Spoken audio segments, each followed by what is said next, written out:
Chapter 538. In the morning, the desert was extremely cold. The sun that had just risen from the horizon didn't add any warmth to the air. In the cold wind, Enchanting's group of 4 stood above Sandstorm City and looked down. "Fellow Daoistwa, are we going in now?" She asked. Huaziki and the others arrived earlier than them, so they knew more than them. Huaziki said, "Let's wait for a while." Then he untied the spiritual beast bag on his waist and released a 5th-rank spiritual monkey. The monkey's fur was shiny, its eyes were red, and its wild nature was hard to tame. As soon as it came out of the bag, it bared its teeth at Enchanting, who was closest to it. This red-eyed monkey is very clever and suitable for exploring the way. Huaziki patted the monkey's head and shouted, "Go." Under the beast-taming art of Spirit Beast Sect, the monkey immediately became docile and obedient. It jumped down from the sky and hopped away, disappearing among the sand buildings and mounds. Enchanting couldn't help but glance at the row of spiritual beast bags hanging on Huaziki's waist. With the help of spiritual beasts, a cultivator's strength would be greatly improved.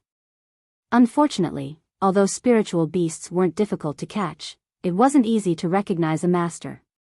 Before hatching, spiritual beasts could recognize a master by blood, but after hatching, they could only establish a subordinate contract.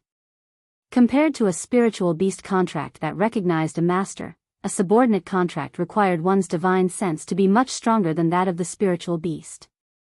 Because of that, even though Kunwu was close to the demonic beast forest, there weren't many cultivators who owned spiritual beasts.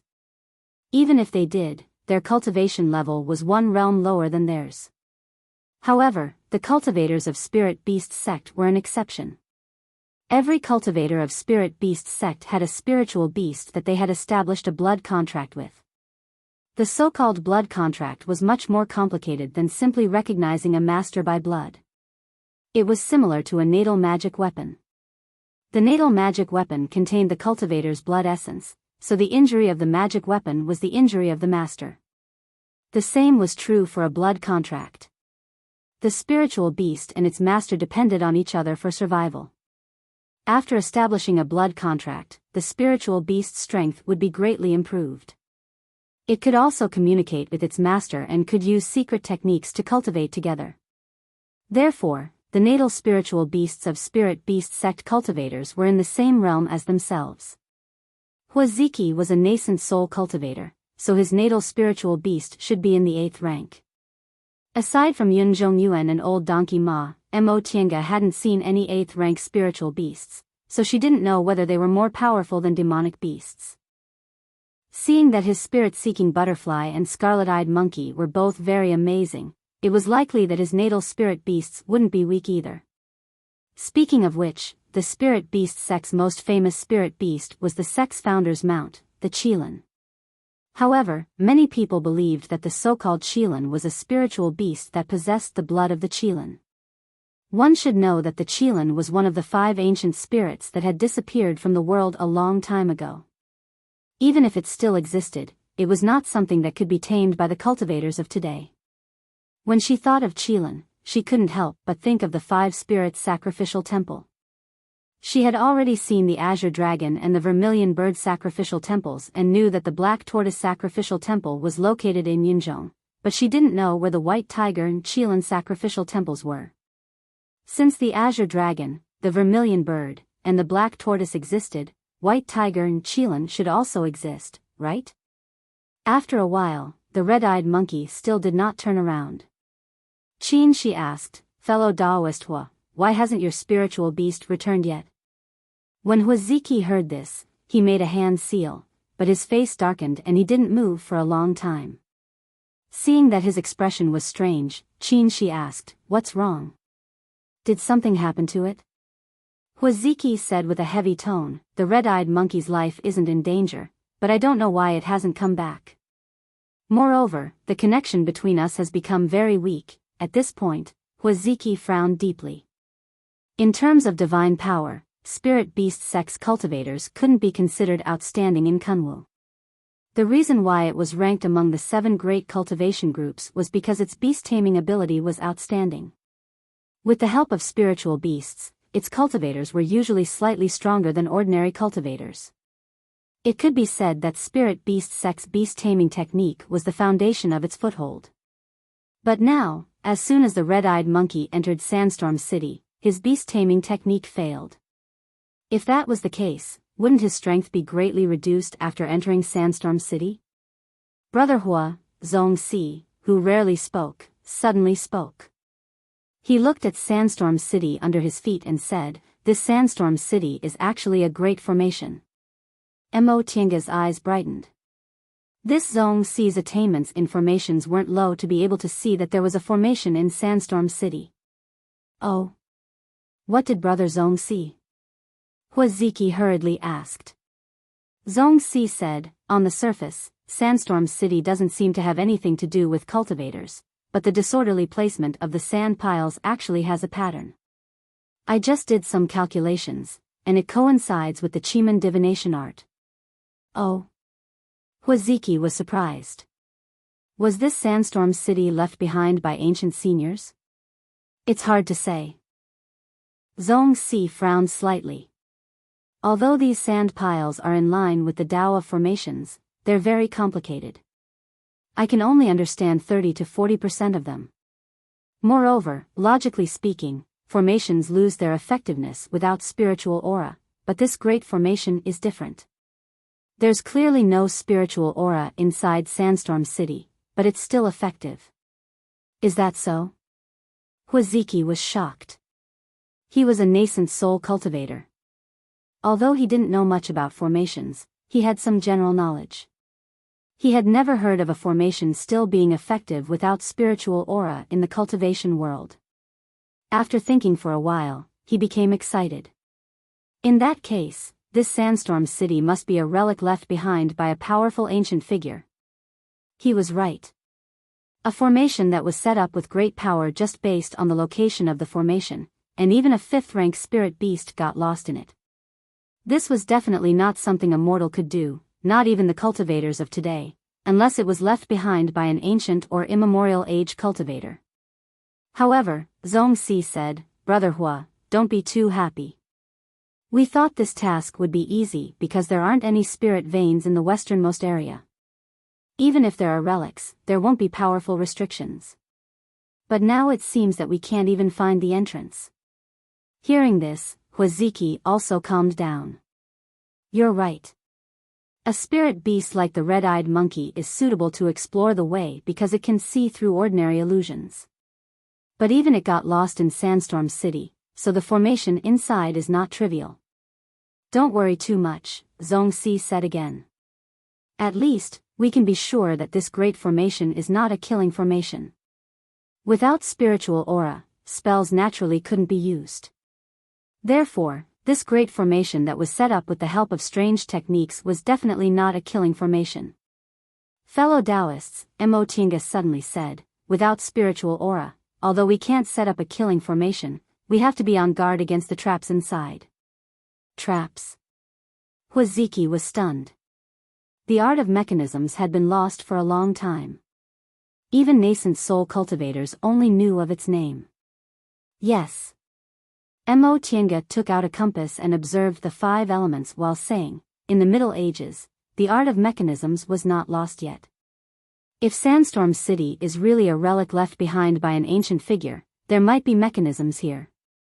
Upon seeing her taking out the compass, Zhongxi's eyes brightened. Fellow Taoist Qingwei seems to know a lot about the art of mechanisms. Mo Tiange smiled and said, I know a little about formations, so I also know a little about the related art of mechanisms. Really? Fellow Taoist Qingwei is also a formation master? I only know a little, Mo Tiange said modestly. She then asked, Fellow Taoist Zong, are you proficient in formations? I wouldn't dare. I only know a little. Knowing that Mo Tiange knew about formations, Zhongxi became friendly. Looking at the compass in Mo Tiange's hand, he said, the yin and yang and the 5 elements here are very stable. It doesn't look like a bewildering formation or an illusory formation.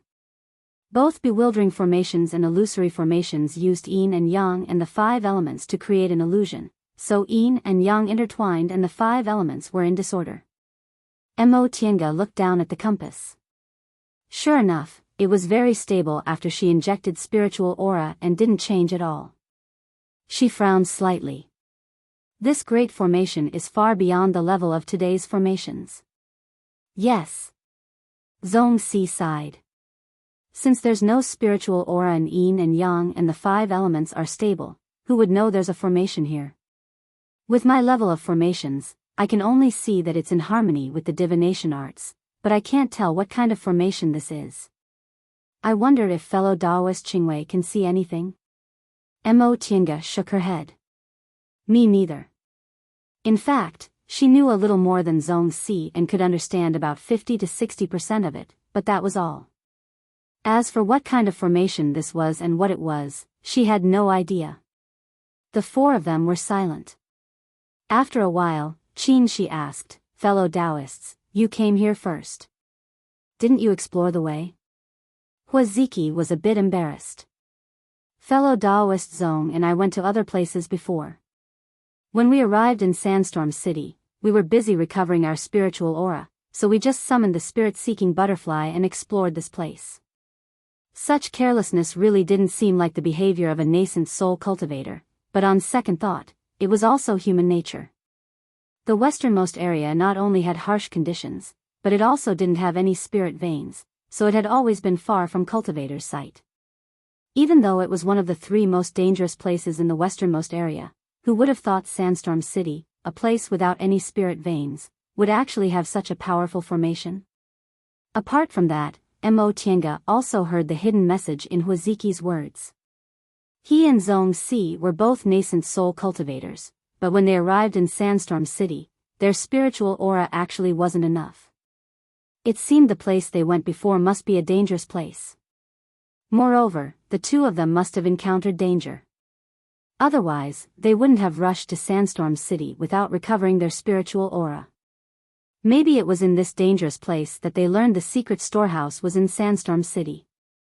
With that thought in mind, Mo Tiange turned to look at Qin Shi. The 2 of them exchanged a tacit look. "What about now?" Qin Shi asked, "Fellow Taoists, are you going to enter the city like this?" Huaziki hesitated for a moment but soon made up his mind. "If you didn't encounter us, presumably fellow Taoist Shoujing would have also entered the city, right?" "So fellow Taoist Hua has decided to enter?" "Yes." Seeing that Zhongxi didn't object, Huaziki continued, "Since this great formation in Sandstorm City doesn't exist in the current cultivation world, there's a high chance there's a treasure inside. How can we let it go?" "Correct," Zhongxi said, "we found this place with great difficulty, so we naturally can't give it up." Even if they didn't have the mission from the Immortal Alliance, they still had to enter and explore the great formation in Sandstorm City. "What about fellow Taoists Shoujing and Qingwei?" Qin Shi smiled and said, "What fellow Taoist Hua said makes sense. My wife and I also think so." The 4 of them reached an agreement. After discussing for a while, they soon came up with an idea and landed somewhere in Sandstorm City. At that moment, a man and a woman appeared on the outskirts of Sandstorm City. "Young master, they've already entered." The tall, blue-skinned man stared at the place where the 4 people disappeared. After a long time, he finally said, "It's good to let them explore the way first." Chapter 539.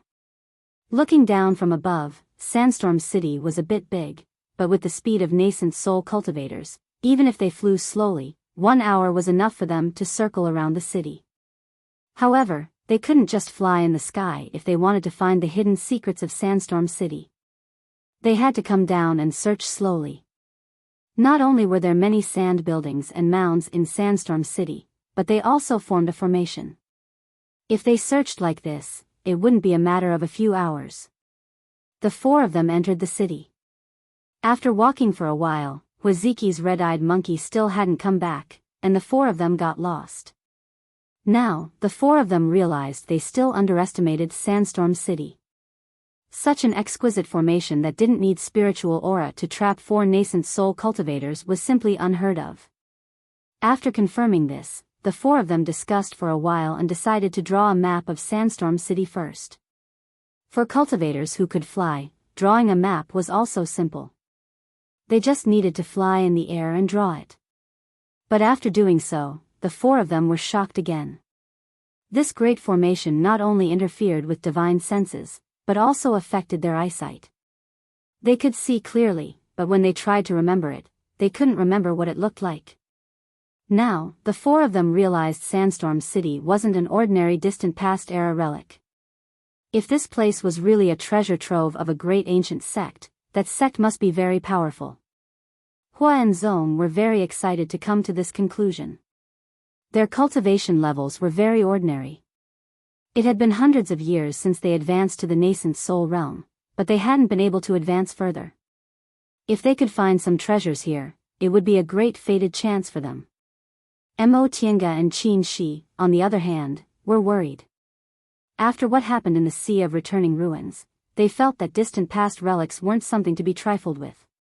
Not to mention the danger in the Vermilion Bird Sacrificial Temple, the deification refined corpse they accidentally released would have killed them on the spot if they were one step slower.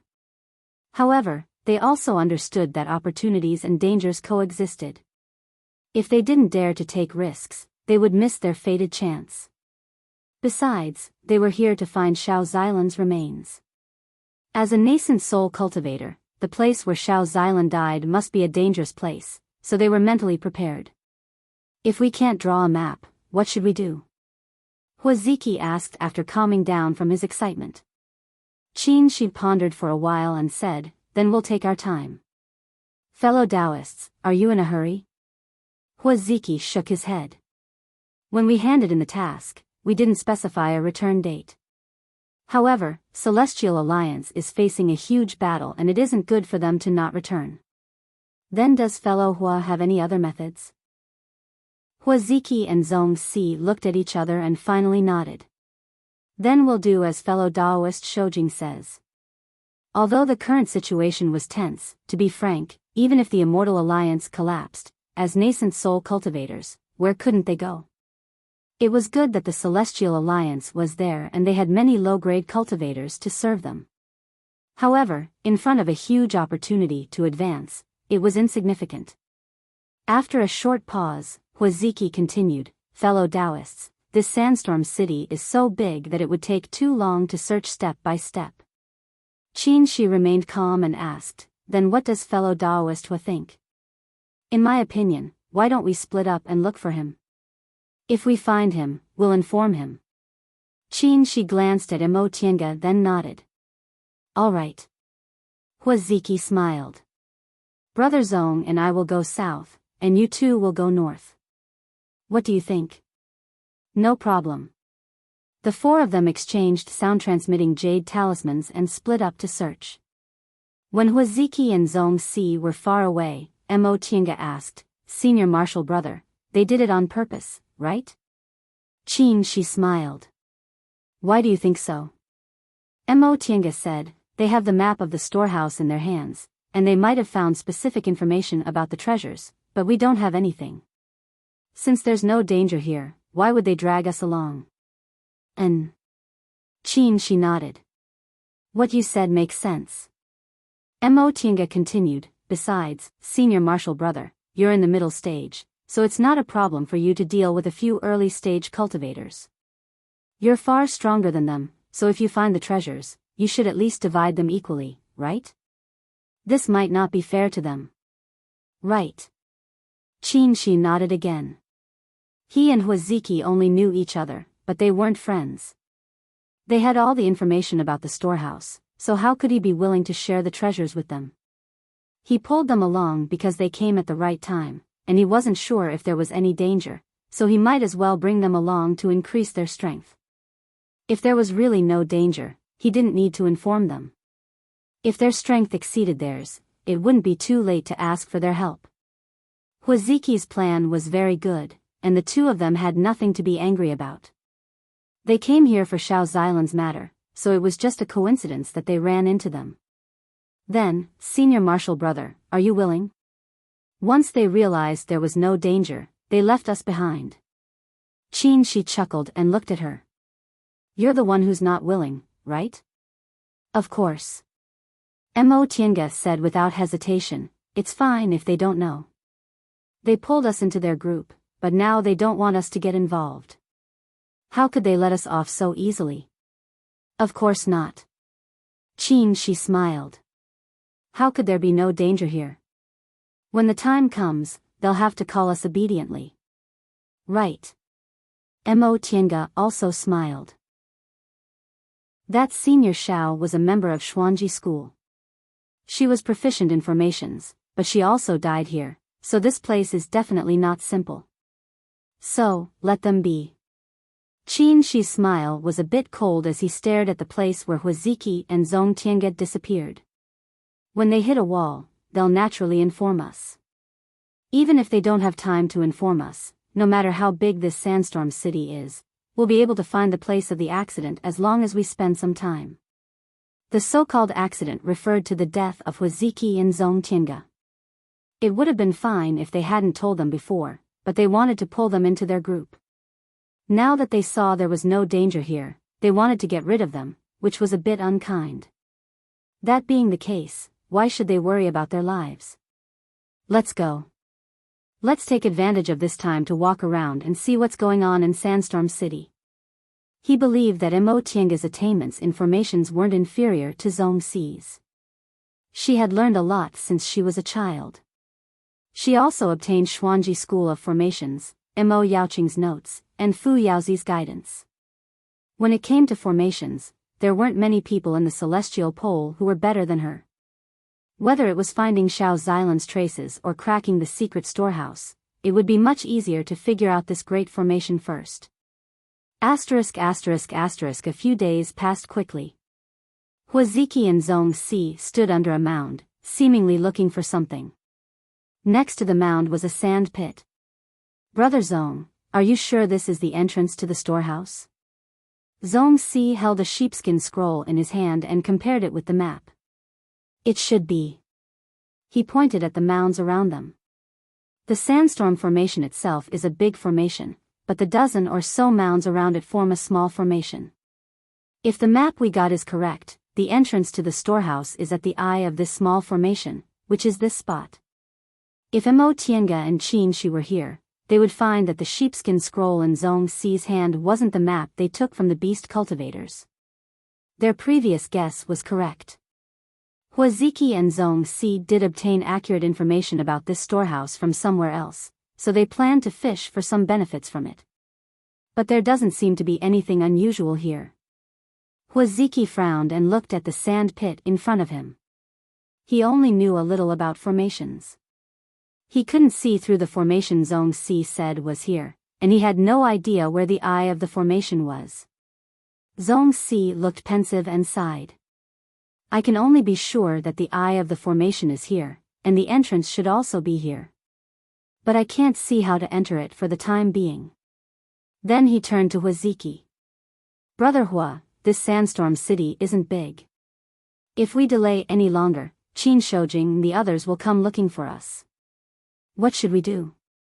So, it'll take a long time to solve this formation? Huaziki understood the meaning behind his words. Zong Xi frowned deeply. I don't know whether we can solve it or not. Is that so? Huaziki thought for a moment and said, you said Mo Qingwei's attainments in formations are good. If we can't solve it, we can only call them over.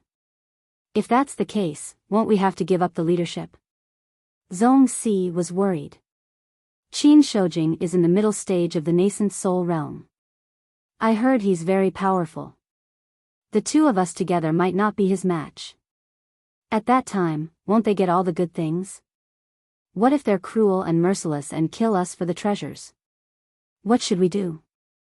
There's nothing we can do, Huaziki said. I know a little about Qin Shojing's character. It's said that he wholeheartedly seeks the great Tao and isn't a bloodthirsty person. He's completely different from Qin Jinghe. If not, I wouldn't have invited them to go with us. If it really comes to that, we can let them choose the treasures first. Who told us to be weaker? All right. Zong Xi shook his head, lowered his head, and continued to study the entrance. At that moment, Huaziki suddenly felt a chill on his back.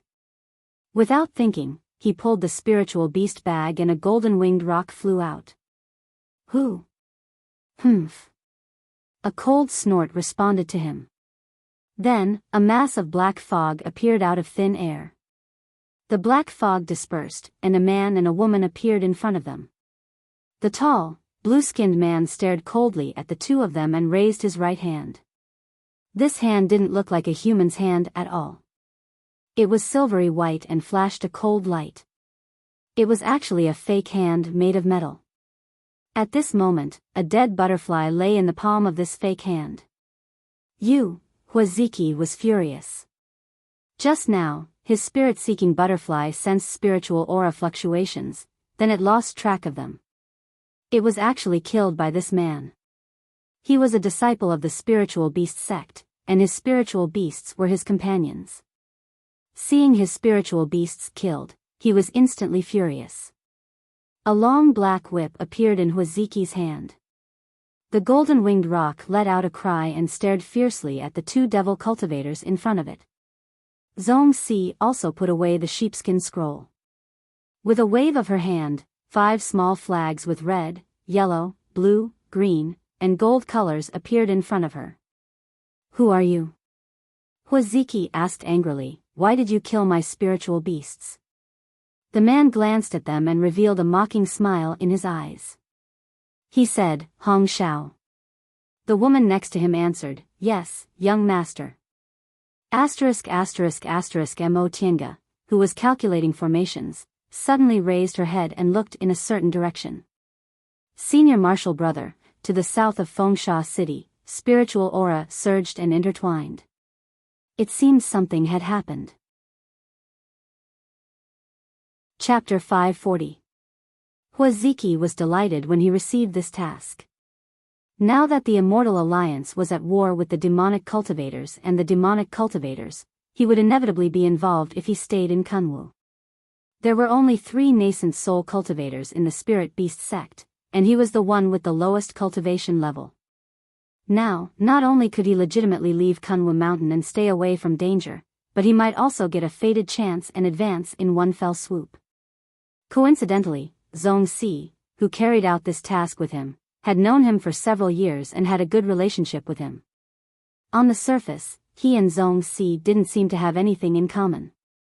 One was a nascent soul ancestor of a large sect with tens of thousands of years of history, the other was an elder of a small sect who barely advanced to the nascent soul realm and struggled to maintain his orthodoxy. One was young and had a bright future, while the other was about to die. But in fact, Huaziki felt that their situations weren't too different. He was more than 700 years old, which was half of the lifespan of a nascent soul cultivator, but he was still stuck in the early stage of the nascent soul realm. He couldn't even cultivate to the peak of the early stage, let alone advance. It wasn't easy for cultivators of the spirit beast sect to help their natal spiritual beasts advance. Many seniors with outstanding aptitudes stopped at the early stage of the nascent soul realm. His aptitude was only above average, so his advancement to the nascent soul realm surprised many of his fellow disciples.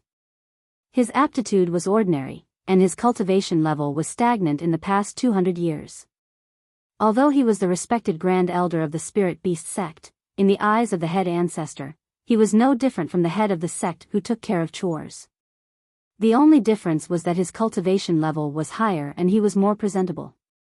If there were no accidents, he would be stuck in the early stage of the nascent soul realm until he died, just like most nascent soul cultivators.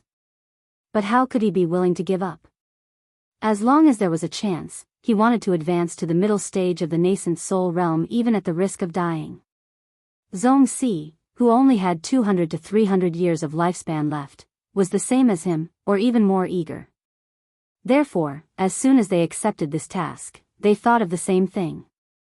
The secret storehouse of an ancient sect was a rare opportunity. In the past, they had to pay a great price to get such information, but now, they got a clue for no reason. In the eyes of others, the map was too vague and it was difficult to find the place where the treasure was hidden.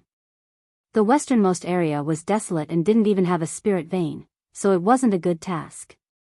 But he and Zhong Si had other plans. The far west was vast. If they really couldn't find any conclusive clues, then the two of them would just take it as avoiding disaster and wouldn't suffer any losses.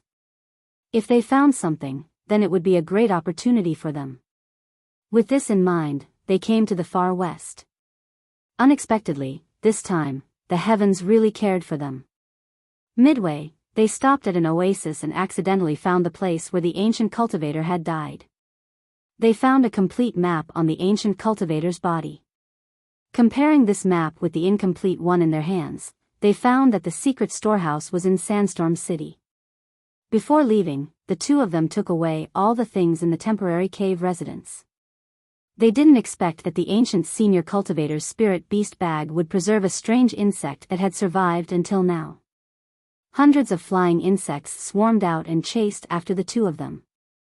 After fleeing to the vicinity of Sandstorm City, they finally got rid of the exotic insects. They just stopped at a small town nearby to recover their spiritual aura. When they were about to explore according to the map, they happened to run into Qin Shoujing Nimo Qingwei from Xianqing School. He was jealous of these two people.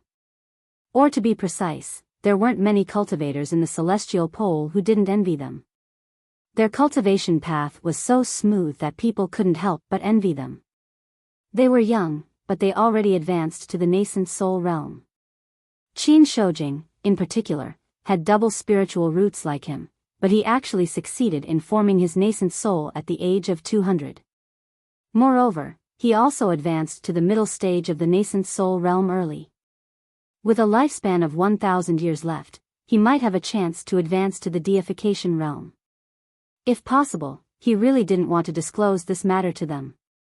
However, when he remembered that Lord Daoist Xianyin from Xianqing School was one of the people who took the map from the beast cultivator, he and Huazong finally decided to pull them into their group. On the other hand, Qin Shoujing's divine power was outstanding. If he joined them, they would have a higher chance of success. After entering Sandstorm City, they found that the Great Formation inside was only difficult to crack but didn't have any real danger, so they immediately suggested splitting up. If they could deal with it, they didn't need to share the treasure with these two people. If it was beyond their ability, it wouldn't be too late to send them a message. Even if they were discovered midway, they could use the excuse that they just found the entrance. However, he never expected that just as he and Zhong Si were about to break the formation, the devil cultivator that Qin Shoujing and the others found would actually appear. That blue-skinned male cultivator seemed to look down on them and only ordered his maid to attack. Huaziki was furious, not only because this person killed his spiritual beast, the spirit-seeking butterfly, but also because they looked down on him. The golden-winged great roc let out a cry. That female devil cultivator named Hong Xiao snorted contemptuously. The strange windmill-like weapon in her hand spun and pounced on the golden-winged great roc. Huaziki sneered and lashed out with the whip in his hand. The whip kept lengthening and coiling towards Hong Xiao. Hong Xiao didn't even look at it.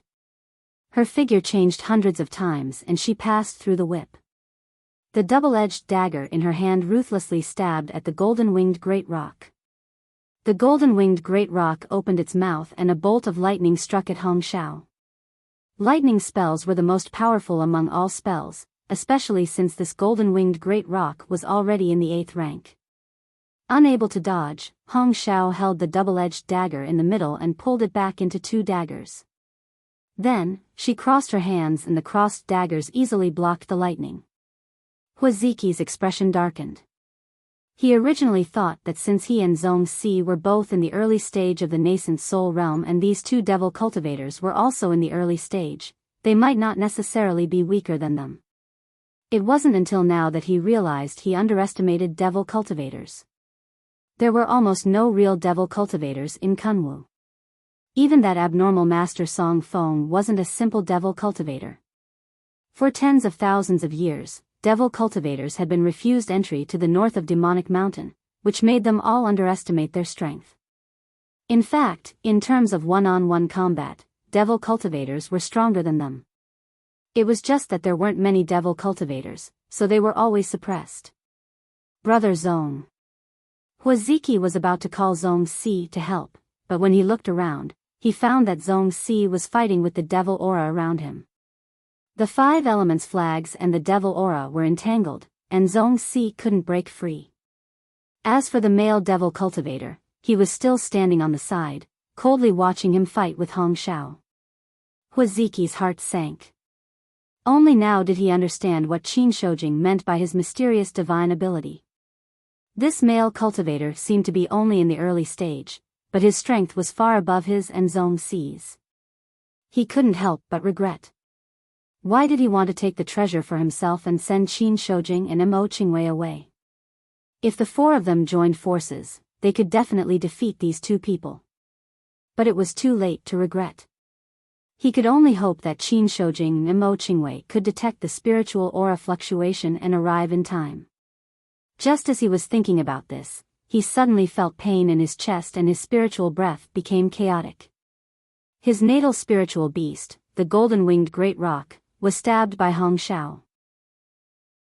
The golden-winged great roc rolled down from the sky after its wing was stabbed by a dagger. It managed to stabilize itself and cried at Huaziki. An 8th-rank spiritual beast already had spiritual intelligence. The golden-winged great roc was asking him for help. Seeing that his spiritual beast was injured and couldn't resist, Huaziki lashed out with his whip towards Hong Shao. Under his interference, Hong Shao had no choice but to retreat. At this moment, the male cultivator who had been standing in the air all along suddenly looked towards the north. We can't delay any longer. With that said, the silver fake hand suddenly expanded and reached towards Zong Si. Ah! Hearing the scream, Huaziki turned his head and his expression changed dramatically. That male cultivator's fake hand crushed Zong Si's head just like that. Even his nascent soul couldn't escape. Fear welled up in his heart. Without much time to think, he teleported to the golden-winged great roc side and put it into the spiritual beast bag. Then, he turned into a ray of light and fled into the distance. Want to escape? The male cultivator snorted coldly. A giant hand suddenly appeared in the air and ruthlessly squeezed towards Huaziki. Ah, this time, it was Huaziki who screamed. His body was squeezed into a pile of flesh. Even his nascent soul, which had just escaped, couldn't escape in time and was squeezed into a mist of blood. The mist of blood dispersed. The male cultivator wiped the blood on the fake hand he took back. Young master. The maid Hong Shao picked up the 2 people's things and offered the sheepskin scroll. The male cultivator took the sheepskin scroll and said, "Let's go." Not long after they left, 2 rays of light appeared in the sky and quickly landed. Seeing the ground full of flesh and blood and Zong Si's headless corpse, Qin Shi frowned. We're late. Sensing the spiritual aura fluctuation, the 2 of them immediately rushed over. However, Fengsha City wasn't big, but it wasn't small either. Even if the 2 of them flew at their fastest speed, it still took them less than an hour to reach the spiritual aura fluctuation. Huaziki and Zong Si were already dead. Looking at the pieces of flesh scattered on the ground, Mo Tiange endured her disgust and said, "These 2 people are really ruthless." She'd seen many corpses, but she'd never seen such a disgusting one. The people she was joking with a few days ago turned into a pile of flesh just like that. Qin Shi glanced around, bent down, and picked up a palm-sized piece of metal from the sand. He weighed it and said, "This is black gold." Black gold? Mo Tiange was surprised. Black gold was a precious material for refining tools, especially suitable for forging swords. It was relatively common in ancient times, but it was rare nowadays. For sword cultivators, 1 or 2 pieces were hard to find. They once saw it in a secret place in ruins of NC, where cultivators from ancient sects used it to make mechanisms. How could he just pick up such a precious thing so casually? It seems to belong to those 2, Qin Shi said. This piece of black gold was shiny and didn't look like it was left behind from ancient times. Mo Tiange took the piece of black gold from his hand and looked at it carefully. She said, This piece of black gold is cut very neatly and has almost no impurities. It doesn't seem to be a simple material. And, if it's a material, it might be something from ancient cultivators. She suddenly noticed that Mo Tienga's expression became very strange, so he asked, "What's wrong?" Mo Tienga gave him the piece of black gold. "Touch it." As soon as she touched it, he discovered that there were very fine engravings on the surface of the black gold piece. The two of them looked at each other. Mo Tienga took out an ink box from her chinkuan bag, dipped the piece of black gold in ink, and pressed it on the back of her hand. She took the piece of black gold away. The lines on the back of her hand were messy, forming a messy pattern. When the two of them saw this pattern, they looked up at each other and blurted out, "A map." Chapter 541. After learning about the existence of an ancient secret storehouse in Fengsha City and seeing such a brilliant formation here, Mo Tienga was almost certain this was the place where Xiao Xilan died. Xiao Xilan was a disciple of Xuanji School, and Xuanji School was a major formation sect. The Xuanji formation book they passed down was exquisite and could be regarded as the best formation technique in the world. Wanderer Ziwei, who had been Xiao Xilan's husband for 200 years, had such attainments in formations, so Xiao Xilan, as his legitimate successor, must be a great formation master. In a place like Fengsha City, cultivators who came to explore together would definitely invite a formation master. Xiao Xilan was undoubtedly a good choice. If this was really the case, this Fengsha City was a dragon's pool and tiger's den. Even a formation master like Xiao Xilan died here. Mo Tienga played with the Jinwu slip in her hand and thought for a while. She said, "I'm not sure about breaking this Fengsha City's formation. Not to mention things that were far away, just this obvious big formation and the countless small formations within it were things that she couldn't understand." Shi nodded to show his understanding. In the past few days, they had been trying to figure out this big formation. Although he wasn't good at formations, he knew this formation was far beyond the level of formations in the cultivation world. Even if they brought all the formation masters in the celestial pole here, they couldn't guarantee they could break it. However, the possibility of Xiao Xilan dying here was very high. This was related to Mo Tienga's life, so they had to try even if they weren't sure. "Let's take one step at a time," he said. "We have to try." Mo Tienga also sighed and nodded. She turned around and walked around. Finally, he stopped in front of the sandpit. "Look here." Mo Tienga looked in the direction he was pointing and was stunned. She saw several mid-grade spirit stones scattered around the sandpit. They seemed to be arranged randomly, but if she looked carefully, she would find some kind of pattern. Around the spirit stones, there were also intersecting lines drawn with beast blood. Breaking a formation with a formation, she muttered to herself, then crouched down to demonstrate it. A moment later, she patted the dust on her hands and stood up. Fellow Daoist Zong is quite unique in formations. He actually came up with this method. Seeing her relaxed expression, she asked, "Do you have a solution?" "I can try to complete this formation," Mo Tienga said. "It's hard to say whether I can break it or not, but I have a good chance." "That would be the best solution. Since Waziki set up this incomplete formation here, the entrance is most likely here." Mo Tienga hesitated for a moment. "Do you think those two devil cultivators will come again?" She said, "Probably not in the short term. Otherwise, they wouldn't have to leave." "Yes." Mo Tienga crouched down and started to mend the formation. Shi, on the other hand, took the piece of black gold and examined it carefully. This black gold piece should be the clue Lord Daoist Xianin and the others obtained from the beast cultivators. The black gold plate was black and glossy. There were fine scratches on both sides. If one didn't touch it carefully, it would be hard to notice. He imprinted the engravings on both sides of the paper and studied them carefully. The engravings on both sides were two maps. One of them had the outline of a mountain range, and one could barely tell that it was the terrain of the extreme west.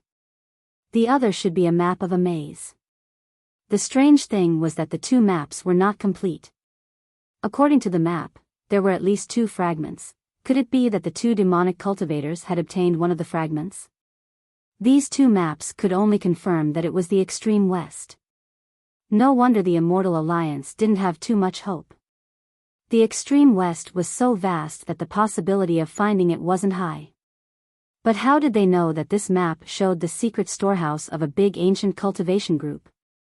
She held the item and walked around the sandpit while pondering. It wasn't until he accidentally used his divine sense to explore the inside of the black gold piece that he suddenly understood. This piece of black gold was not only used to engrave a map, but there was also an enchantment sealed inside. It seemed that this item was also the key to the place where the treasure was hidden. According to the records left behind from ancient times, some sects would seal enchantments inside certain objects and use them as keys. However, based on this item alone, it was impossible to confirm that the secret storehouse was in the Sandstorm City. Huaziki and Zhongxi must have found other clues. Unfortunately, their things were taken away by the two devil cultivators. Time passed by. Mo Tiange had been calculating the incomplete formation left by Zhongxi. At first, Shi studied the two maps, but later, he simply sat on the side and meditated. Those two devil cultivators didn't come again. They didn't know whether it was because they had other goals or because they didn't want to fight with them. 2 days later, Mo Tiange finally clapped her hands and said happily, "It's done." Shi opened his eyes and stood up. "There's a result? And the formation left by Zhongxi can be considered repaired. Next, we can try to see if we can crack this small formation." Mo Tiange laid a formation flag in the center of the formation and put down the last spirit stone. Buzz! With a soft sound, hundreds of spirit stones lit up at the same time, forming a light shield.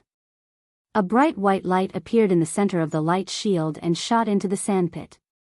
Boom! After the loud noise, there was a rustling sound. All the sand in the sandpit leaked out.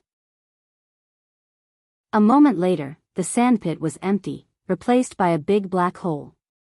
Both Mo Tiange and Shi were happy. They didn't expect things to go so smoothly. They came here without knowing there was a secret storehouse here. Huaziki and Zhongxi's accidental death benefited them. The spiritual aura of the spirit stones on the ground was completely absorbed and turned into powder. Mo Tiange erased the traces of the formation and asked Shi, "Do we go down?" Shi thought for a moment and said, "Put your puppet down first. Maybe there are some traps inside." She took out the jade bone puppet from her Qingquan ring, put the crystal jade in it, and ordered it to jump into the hole. Boom, boom, boom, boom. As soon as the puppet jumped in, several explosions rang out. Mo Tiange felt the puppet was hit by something and almost fell down. Fortunately, this puppet was made of incomparably solid nephrite holy spiritual jade, so it only swayed a bit before it steadily descended. When it safely fell to the bottom, it flew up again. The traps inside the hole were activated again. The puppet flew up wobbly and was hit countless times. When the puppet flew out, Mo Tiange touched the tiny wounds on its body with distress. Fortunately, the white robe it wore was a defensive magic weapon, so these were just scratches and wouldn't affect its strength. She replaced the crystal jade that had used up all its spiritual power and ordered the puppet to jump down again. She repeated this several times until the traps inside no longer activated. "Okay, let's go down." Shi waved his arm. The three young real fire sword appeared and turned into several sword lights, surrounding the two of them. "Let's go." Young master. In another corner of Fengsha City, the maid named Hong Xiao asked, "Why don't we kill those two Dao cultivators?" She had been holding back this question for 2 days. With young master's personality, he should have killed anyone who got in his way, but this time, he chose to avoid them. She knew young master's personality, so she didn't dare to ask him. Now, seeing that he was still cultivating unhurriedly, she couldn't help asking, "What's the hurry?" The male cultivator sat cross-legged to adjust his breath, not even opening his eyes. Hong Xiao bit her lip and said, "I'm afraid Castellan will think I'm incompetent." Upon hearing this, the male cultivator opened his eyes and raised his eyebrows. "You're quite frank." Hong Xiao lowered her head. "It's useless to lie in front of young master. I'd better be frank." "Heh." The male cultivator laughed. "No wonder you could follow Shuang for so long and even made her break the rules to help you advance to the nascent soul realm. You're indeed a smart person." This smart wasn't a praise of her intelligence, but that she knew how to adapt to the situation. Hong Xiao lowered her eyes and felt a bit sad in her heart, but she didn't dare to show any expression and let him see it. She silently thought, although the Castellan's personality was cold, he was a straightforward person. Why was young master so gloomy? This male cultivator seemed to be in a good mood and explained, "The 2 Dao cultivators we killed had average strength, so it's fine if we killed them. The other 2 aren't easy to deal with." Hong Xiao wasn't sure if he was saying that she wasn't strong enough, so she carefully said, "It's all because I'm a burden to young master. It's not your fault. Even if you can win against that female cultivator, I'm not sure I can win against the other person." These words surprised Hong Xiao. Young master's supernatural power is amazing. If it wasn't a late nascent soul cultivator, who could make young master feel troubled? There are many geniuses, but I'm not the only one. The male cultivator had an emotional expression. "I thought that besides the great cultivators, no one in this world could be my opponent. It turns out that I underestimated others." Hong Xiao didn't speak. Now wasn't the time for her to speak. As he sighed, the male cultivator suddenly frowned and sneered. "Humph, it's another 2 juniors in the early stage of nascent soul. They're really daring." Hong Xiao also sensed that 2 people were flying over. The strange thing was that one was a devil cultivator and the other was a Dao cultivator. It was said that devil cultivators and Dao cultivators in the celestial pole were sworn enemies, so why would a devil and a Dao pair travel together? As she thought about this, the 2 people got closer and closer and appeared in their field of vision. Hong Xiao put her hands together and held her dagger together to guard against other people's attacks. One of the 2 people was relatively young and expressionless. He wore a green robe and carried a sword on his back. The other looked like a small old man with thin skin and black clothes. The former was a sword cultivator, while the latter was a devil cultivator. The 2 people landed in front of them, and the 4 of them sized each other up warily. A moment later, the black-robed old man seemed to notice something and was the first to step forward. "Are the 2 of you from Yunzhong?" The male cultivator raised his eyebrows, and his hostility faded slightly. He looked at them. "You are," the old man grinned, and his face wrinkled. He pointed at the male cultivator's waist. "This fellow Daoist's belt has the symbol of Night Owl City embroidered on it." The male cultivator lowered his head and saw that his outer robe had been slightly blown open by the wind, revealing half a black mark. He couldn't help but look at this old man in a different light. The mark on his belt was very small, and under normal circumstances, he wouldn't notice it at all. This old man was really attentive. He softened his tone and said, "Yes, we're indeed from Night Owl City." "Who are you? What are you doing here?"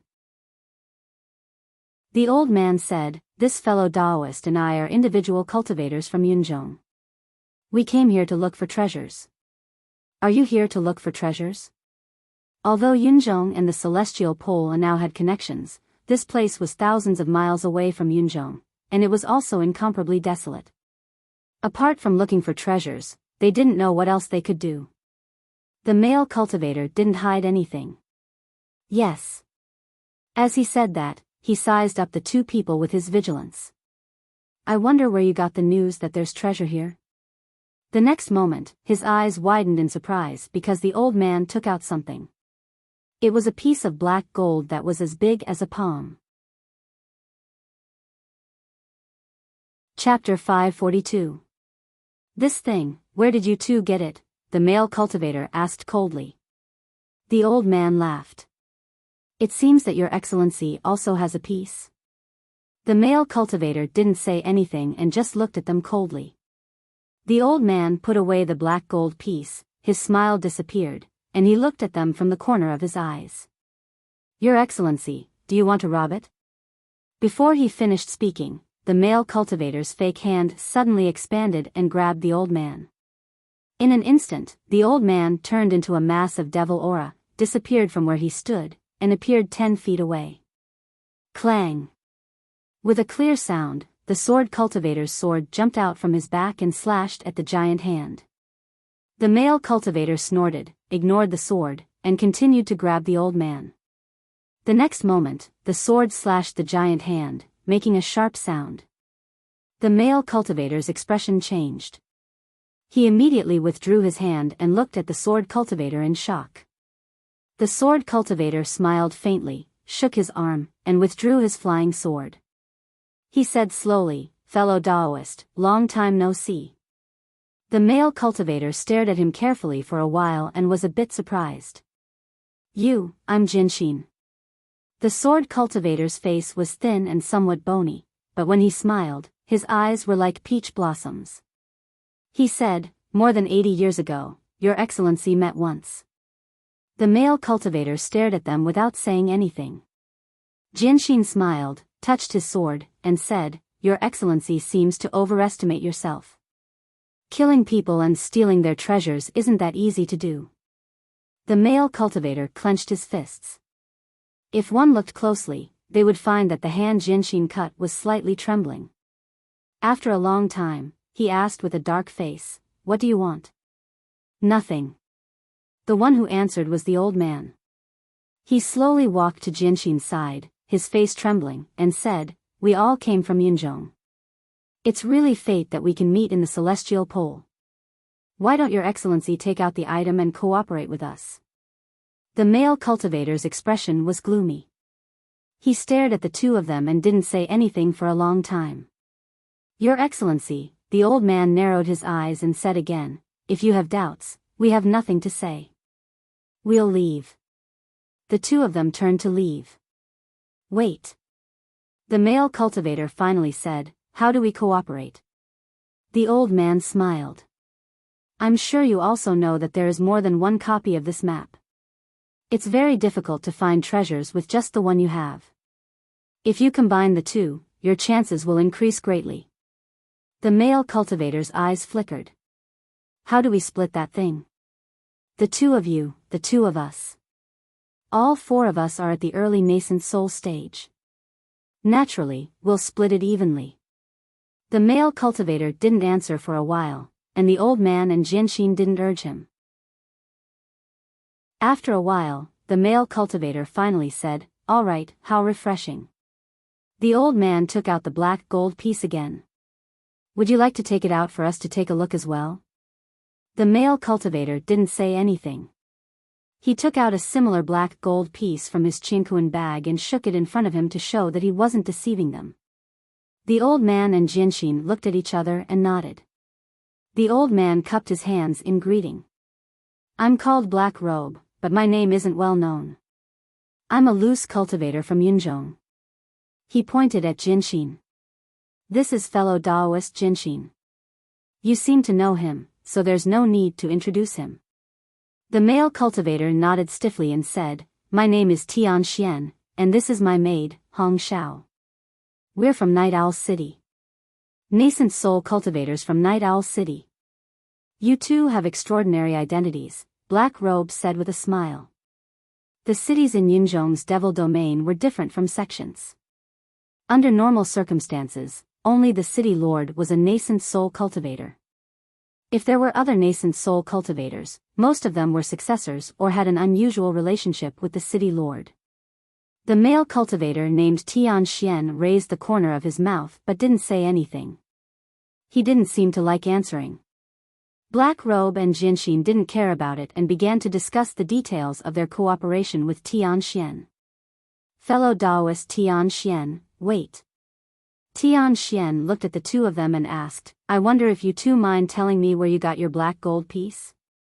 Black Robe grinned and asked instead of answering, "A few months ago, fellow Daoist Tian Xian participated in the Cloud Wing City auction held by the Yuan Province Merchant Union, right?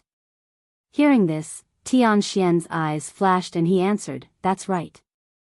The black gold piece in his hand was the one he bought at that auction. After the world changed, the Yuan Province Merchant Union's branch in Yunzhong took out many treasures to auction in order to raise money and search for the Yuan Province. This black gold piece was one of them. Tian Xian stared at the two of them. It seems that you also went to that auction. That's right. If it weren't for that, I wouldn't have known what this black gold piece could be used for. Tian Xian narrowed his eyes and didn't understand what he meant. Fellow Daoist Tian Xian, you haven't told me where you got your black gold piece. Hee hee. Black Robe laughed. I'm not as rich as you, fellow Daoist Tian Xian. 3 million spirit stones is not enough even with all my assets.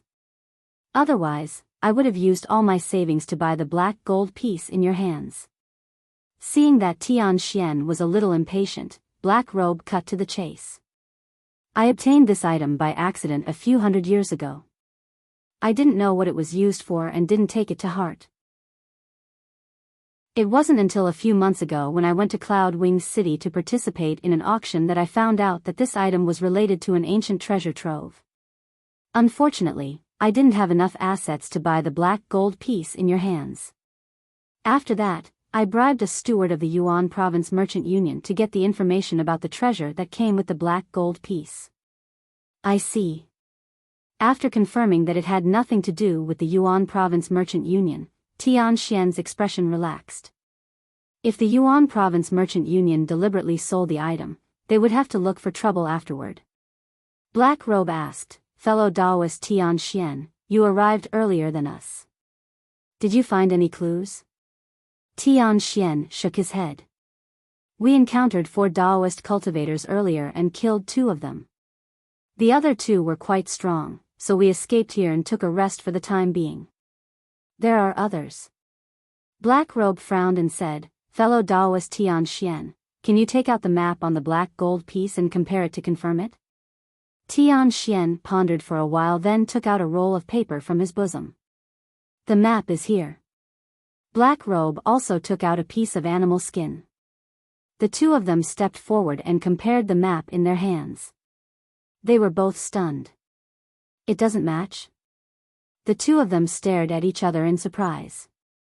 The black gold pieces in their hands were exactly the same in size and style. They didn't expect that the map wouldn't match. You too. Jinshin, who was holding his sword, said, look at this map. The strokes are exactly the same. It should be the same map. Black Robe turned to him. Fellow Daoist Jinshin, what do you mean? Hee hee. Jinshin raised the sword in his hand and knocked the hilt between the paper and the animal skin. There's a piece missing in the middle, so you can't match. Black Robe and Tian Xian thought for a while and nodded in agreement. It seems that those Daoist cultivators should have another piece of the map, Black Robe said, and then asked Tian Xian, fellow Daoist Tian Xian, are they cultivators of the celestial pole? Yes. Tian Xian nodded. This is a bit troublesome. Black Robe touched his beardless chin. The cultivators of the celestial pole may not cooperate with us. Humph. Tian Xian said, they only have 2 people left, and we have 4. We can just rob them. Why cooperate? Black Robe raised his eyebrows and then smiled. You're right. He paused and asked, since we want to cooperate, what should we do next? Fellow Daoist Tian Xian, do you have any opinions? Naturally, we should take the map first. Tian Xian was expressionless.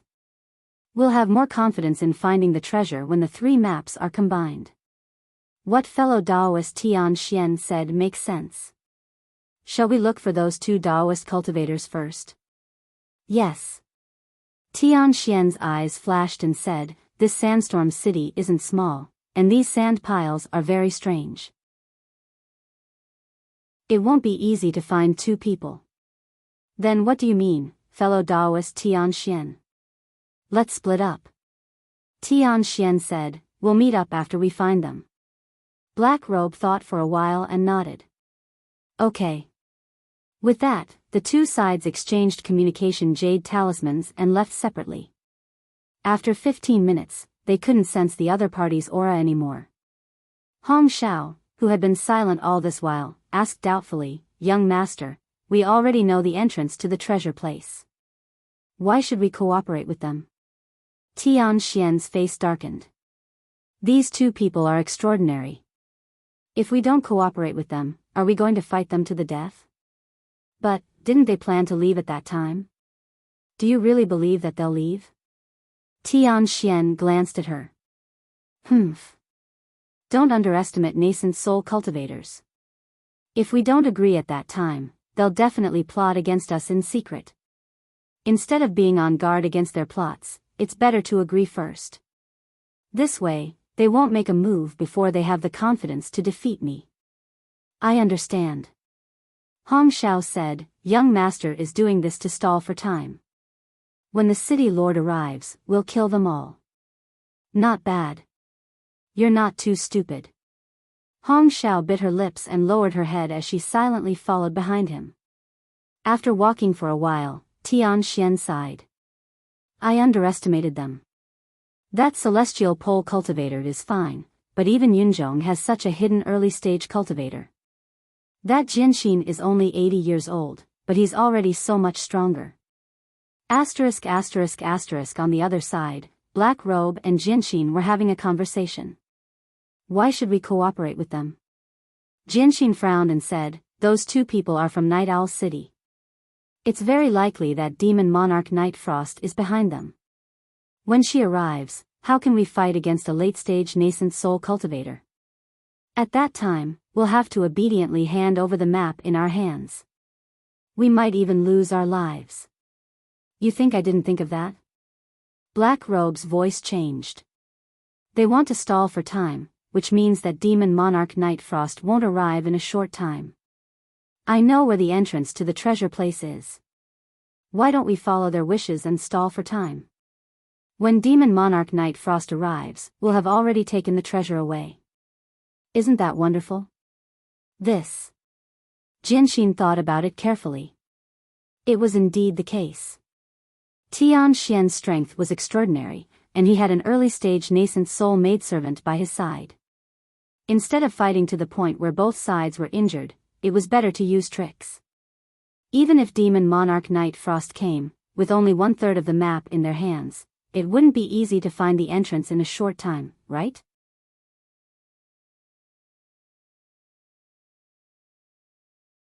She silently recalled the path they had just taken and compared it with the map. She said, "It's different from the route on the map. I don't know if it's a missing part or if this place isn't on the map at all." She said, "It's very likely that this part wasn't drawn on the map." Oh. Why do you say that? Did you notice? The space drawn on the map should be sealed. Mo Tiange raised her hand and drew a line on the periphery of the map, enclosing the entire route. According to this pattern, the missing parts should also have this line, so this place should indeed be sealed. She continued to say, "The details on this map are detailed and meticulous, and the plan is neat and tidy. It might be a building similar to an immortal's cave." Mo Tiange nodded in agreement. A secret storeroom. Since it was a secret, it had to prevent others from discovering it. The storeroom was used to store items, so it needed special protection. This stone passage should lead to the outer part of the secret warehouse. In that case, we can only explore this part of the road by ourselves. She paused for a moment then asked, "Have you ever wondered why such a map would appear?" Mo Tiange was puzzled, not understanding what he meant. She said, "As far as I know, only the people in charge of the sect know about the secret storeroom. For example, in our Xianqing school, only senior martial brother Zhenyang knows the location of the secret storeroom. Other people, including the sect head in charge of the storeroom, also don't know. This is the case in every cultivation group, there are no exceptions." Upon hearing what he said, a thought flashed in Mo Tiange's mind. What if Senior Marshal Brother Zhenyang suddenly died and couldn't tell us the location of the secret storeroom in time? She smiled and pointed at the piece of black gold in her hand. So, I think this thing should be used to prevent that kind of situation from happening. Mo Tiange thought for a while and said, such an important thing shouldn't be casually leaked, right? Logically speaking, she said. As far as I know, there are also copies of the map of Xianqing School's secret storeroom in the hands of several people, including our master. If Lord Daoist Zhenyang died unexpectedly, then Lord Daoist Jinghe would be the person with the highest cultivation level in Xianqing School, so it was very reasonable for him to have one of the maps. So, this piece of black gold should also be like this. It's divided into several parts and in the hands of several people. If something happens to the person in charge, they have to combine them into one, find the exact location of the storeroom, and pass it on. So, what he said was very reasonable, but how could it help their current situation? She continued, so as long as we reach the storeroom marked on the map, we'll be very safe. However, in order to prevent things from falling into other people's hands, the road outside must be very difficult. It's even possible that they'll set up a deadly trap and inform the younger generation of how to crack it. In this way, the secret storeroom had several layers of protection. The map was divided into several parts. If there was a problem with the sect's inheritance, the map couldn't be combined to obtain the treasure. The method to crack it would be passed on separately to prevent outsiders from obtaining the map and taking away the things in the storeroom. As for the complete restriction sealed inside the black gold piece, it might be a precaution. If the sect encountered a major crisis and the map wasn't completely passed on, they could use this thing to obtain the treasure. However, at that time, without the complete map, they would have to search for the treasure by fumbling around. Whether they could find it or not would depend on their gamble. In this way, if it was just a power struggle, the cultivators of those big cultivation groups didn't have to pay such a huge price to find the secret storeroom. If the sect encountered a crisis, the secret storeroom would be the sect's last hope. For them, finding this place already saved them a lot of time and effort. What they had to overcome was the danger on this road. In this case, there was still a problem. Senior Marshal Brother, Mo Tiange thought for a moment then said, if this cultivation group is very strong and the person in charge has a very high cultivation level, or even is about to ascend, doesn't that mean we can't crack this road with our strength? She smiled. Did you forget? There are no spirit veins here, so the restrictions and formations they laid are probably ineffective. Mo Tiange said, but what if they're good at mechanisms? Even if they're mechanisms, their power can't always remain the same, right? Mo Tiange thought for a moment. Mechanisms could indeed be preserved for a very long time. The mechanisms in the Sea of Returning Ruins were proof. However, with the passage of time, the mechanisms were likely to become loose. Although they could still function, their power would decrease. Moreover, mechanisms relied on materials. Mechanisms that could be preserved for such a long time needed extremely precious materials, so they couldn't be made without limit. With this thought, her confidence in this trip increased greatly. Moreover, she thought of another aspect. Wanderer Ziwei knows mechanisms, so presumably, Senior Xiao Xilan also knows mechanisms. If she really came here, the mechanisms in front must have been cracked. Moreover, she was confident that her mechanical technique was much stronger than Xiao Xilan's. Even in the profound secret sect, the mechanical technique that was passed down was just the tip of the iceberg. The inheritance that she obtained from the Returning Ruin Sea's secret land was the true ancient mechanical technique. Things went as they expected. Along the way, there was no danger. Many of the restrictions and formations had lost their effectiveness. Even if they hadn't lost their effectiveness, they didn't have much power. As for mechanisms, there were indeed mechanisms, but most of them had been destroyed. Because of this, the two of them were even more certain that someone must have been here, and it was very likely Xiao Xilan's group. Half a day later, the two of them walked through the outermost stone passage and suddenly saw a wide open space. Mo Tiange looked around. The place in front of them looked more like an immortal's cave. The wide stone passage was wide enough for 10 people to walk side by side. The ground was covered with neat and tidy bluish-gray stone slabs. The surrounding stone walls were embedded with many colorful gems for illumination. These gems weren't like moonlight stones, which only had the function of illumination. At the same time, they were also rare materials. Although they weren't enough to make nascent soul cultivators fight over them, if all of them were collected, they would be an amazing fortune. If they were ordinary treasure hunters, coming here and taking away the gems could be considered a worthwhile trip. However, this wasn't their goal. Looking at the whole stone passage filled with gems, Mo Tienga and Qin Shi's eyes were filled with amazement, but they didn't have any greed. What amazed them was that although these gems weren't rare treasures, ordinary people couldn't collect so many of them. It seemed that the sect this secret storehouse belonged to was quite powerful. They weren't greedy because they had seen a lot of spiritual treasures. These materials weren't that precious to nascent soul cultivators.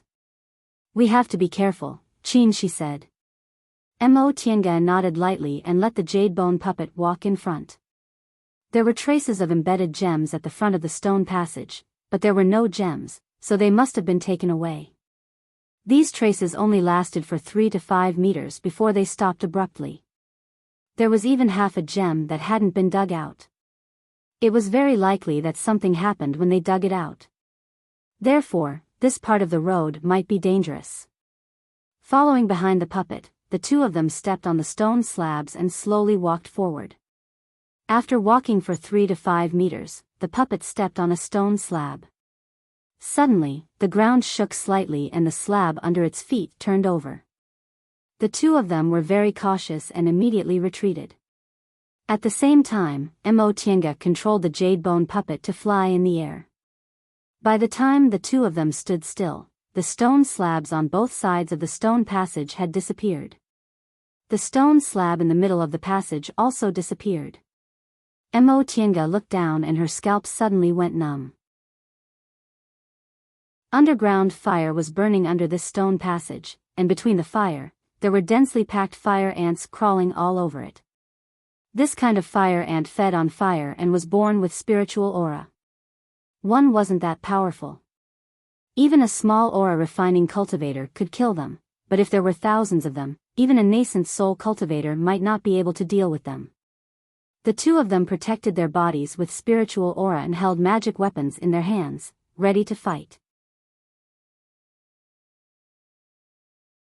Chapter 544.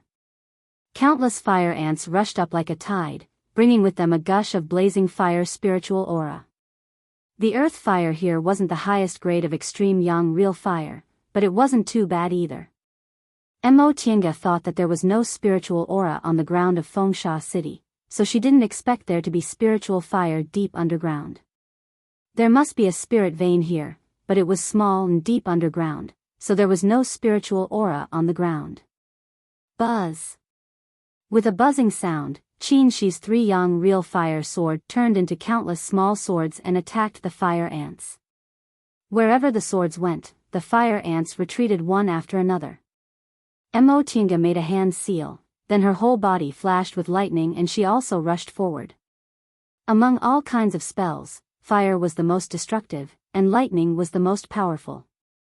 With 1 fire and 1 lightning, most of the fire ants were killed in no time. The two of them walked on the stone slab in the middle and slowly walked forward. They fought as they walked. 2 hours later, the two of them crossed the stone path and arrived at a stone room. As soon as the two of them stepped into the stone room, they heard the sound of chi-chi. The stone slabs that had been flipped over had all been flipped over, and the fire ants had disappeared. Seeing this, Mo Tienga sighed. It can still recover after it's activated. This mechanism is really amazing. Qin Shi didn't answer. He stared at the stone path for a long time without moving.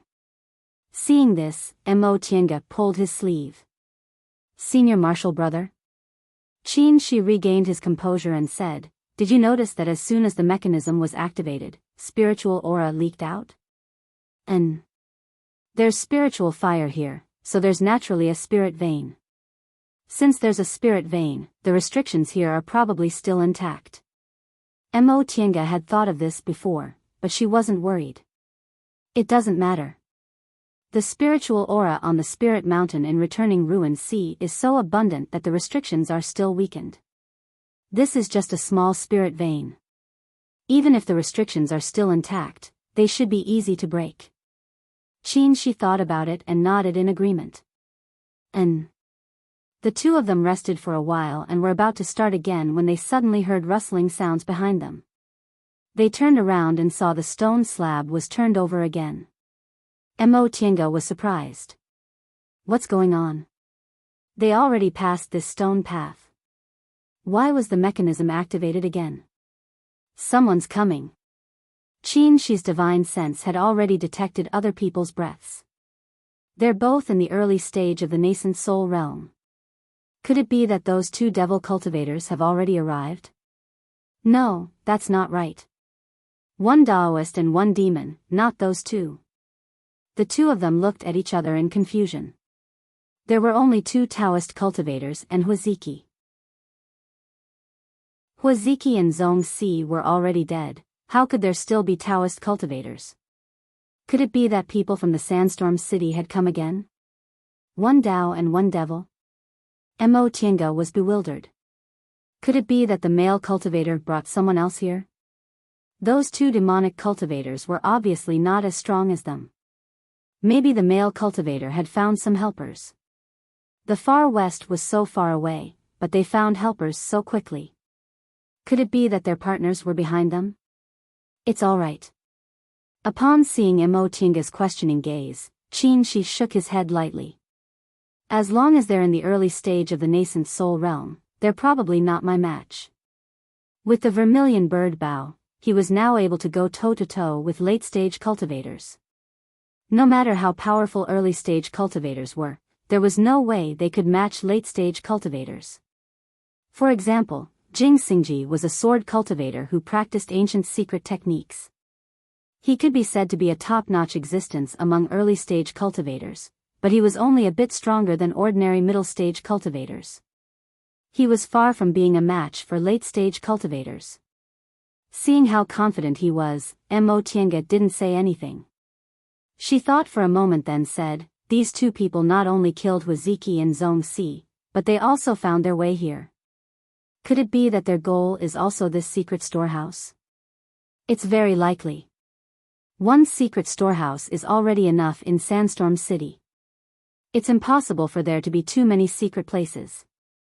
After a pause, he suddenly thought of something and said, if they really came for the secret storehouse, I'm afraid they also have a map. Understanding the meaning behind his words, Mo Tiange said, should we wait here and rob them? She smiled. That'll save us a lot of trouble. Mo Tiange thought about it and also smiled. All right. They attacked first, so they can't blame us. She glanced around and didn't find any danger, so he found a corner and sat on the ground. Let's recover our spiritual aura first, then we'll strike first. Mo Tiange also looked around and chose a place. She let the puppet hold the Fuxing sword and lay an ambush on the side. Then she arranged a spirit-concealing formation and also sat down. This stone path was very long. The divine sense of early-stage cultivators couldn't spread to this far, so those two people probably hadn't found them yet. 4 hours later, the sound of spells being cast came closer and closer. Mo Tiange opened her eyes and saw that she had stopped adjusting his breath and was listening attentively. When he saw her opening her eyes, he raised his index finger and signaled her to be quiet. To avoid alerting the enemy, they didn't use their divine senses to monitor the situation. At that moment, they only heard the sound of spells being cast getting closer and closer, mixed with the sound of light footsteps. These two people have extraordinary strength. She said through his divine sense, they came here in such a short time. Although the fire ants were not strong, they could fly and crawl. There was no end to them.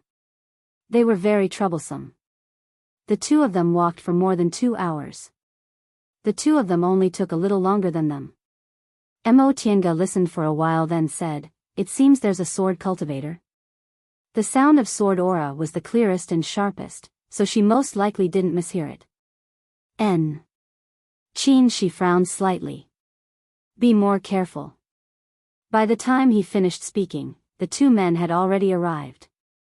The moment he stepped into the stone room, the mechanism closed again with a series of creaking sounds. Phew.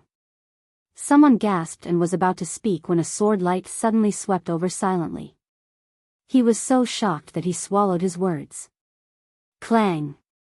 That person used his flying sword to block Shi's sword aura. Their sword chi clashed, and when they looked at each other, they were both shocked. At the same time, the puppet lying in ambush raised the Fushing sword and slashed down. Boom! The other person moved even faster, and a ball of demonic chi assaulted the puppet, forcing it back several steps. Mo Tiange took a step forward, holding the heaven and earth fan. Just as she was about to make a move, she was also stunned. The nascent soul battle, which was on the verge of breaking out, suddenly stopped. The four people stared at each other without speaking for a long time. Cough. Finally, someone coughed. Qin Shoujing, you're really haunting me. Why do I run into you everywhere I go? Qin Shi waved his sleeve, withdrew his sword aura, and instead of answering, he asked, why did you return to the celestial pole? Sword cultivator Jianxin, who was also Jing Xingji, wiped his face, revealing his true appearance. He put his sword back into its sheath and curled his lips. Whether I return to the celestial pole or not, what does it have to do with you? Then it's also none of your business that I'm here. After not seeing each other for 3 years, Jing Xingji was so depressed that he wanted to bang his head against the wall. Can you two talk properly? Mo Tiange withdrew her puppet, turned to Jing Xingji, and asked the same question. Fellow Taoist Jing, why did you return to the celestial pole? Facing Mo Tiange, Jing Xingji put away his rebellious nature and answered, I have nothing to do in Yuanzhou, so I went back to the celestial pole. He looked at Qin Shi and Mo Tiange in bewilderment. What are you doing? Why did you come to the celestial pole? We have a mission, Mo Tiange said. What about you? I'm not telling you. Jing Xingji smiled complacently, looked them up and down, and said, you two are doing well. Your cultivation levels have improved again. You're doing well too. Your sword aura is even more powerful. Mo Tiange glanced at his flying sword, which shone with a cold light. He must have refined a lot of crystal jades. Jing Xingji jealously stared at her puppet without saying anything. Mo Tiange smiled, then turned to the other person. What about you? We haven't seen each other for so many years. How have you been? The old devil cultivator was stunned. You know who I am? You have primordial devil aura on you. Who else could it be? Mo Tiange said. There were only a few people who practiced the primordial devil art. Mei Feng was dead, Yang Qingji didn't know how to disguise himself, and Master Song Feng was already in the late nascent soul realm. She didn't believe she would run into another person who practiced the primordial devil art. The answer to who this person was obvious. The old man's eyes flashed. He reached out to his chin and peeled off a layer of soft skin mask. Under the mask was a young and delicate face. Long time no see, Nia Wushang said. Her voice was clear and pleasant, no longer hoarse and old. Mo Tiange was about to say something when she was surprised. Your voice. In the past, not only was Nia Wushang's voice hoarse, but she also spoke ventriloquism. How come now? Nia Wushang smiled and said, I've advanced to the nascent soul realm. Mo Tiange was stunned, but then she suddenly understood. Once a person advanced to the nascent soul realm, their body could be reconstructed. She couldn't speak before, so she must have been injured somewhere. Now that she could speak, she must have recovered after she advanced to the nascent soul realm. Upon seeing Nia Wushang's sincere smile, Mo Tiange said sincerely, Congratulations. She was congratulating Nia Wushang for advancing to the nascent soul realm and also congratulating her for getting rid of the shadow of the past. When they met in Yunzhong, Nia Wushang psychologically got rid of Master Song Feng.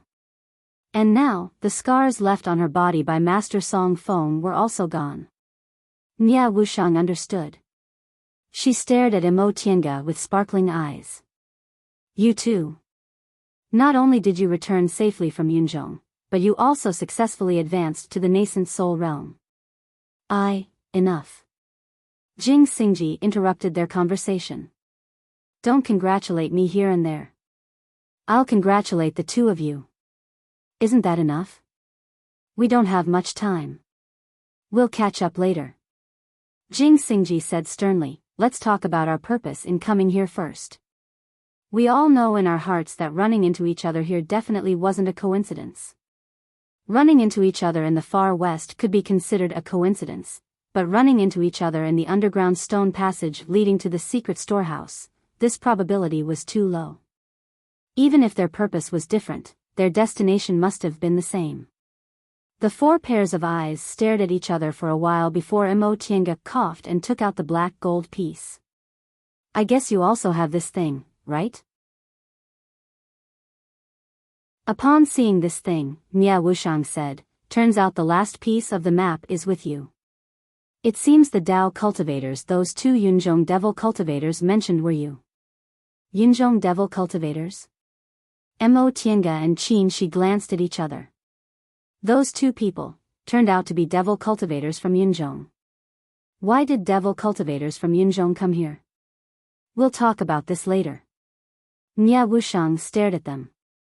Now that we've confirmed that our purpose is the same, should we cooperate next? Is there a need to ask?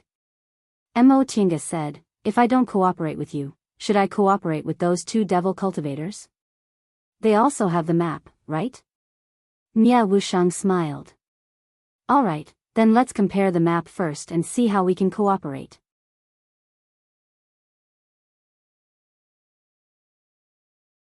Chapter 545.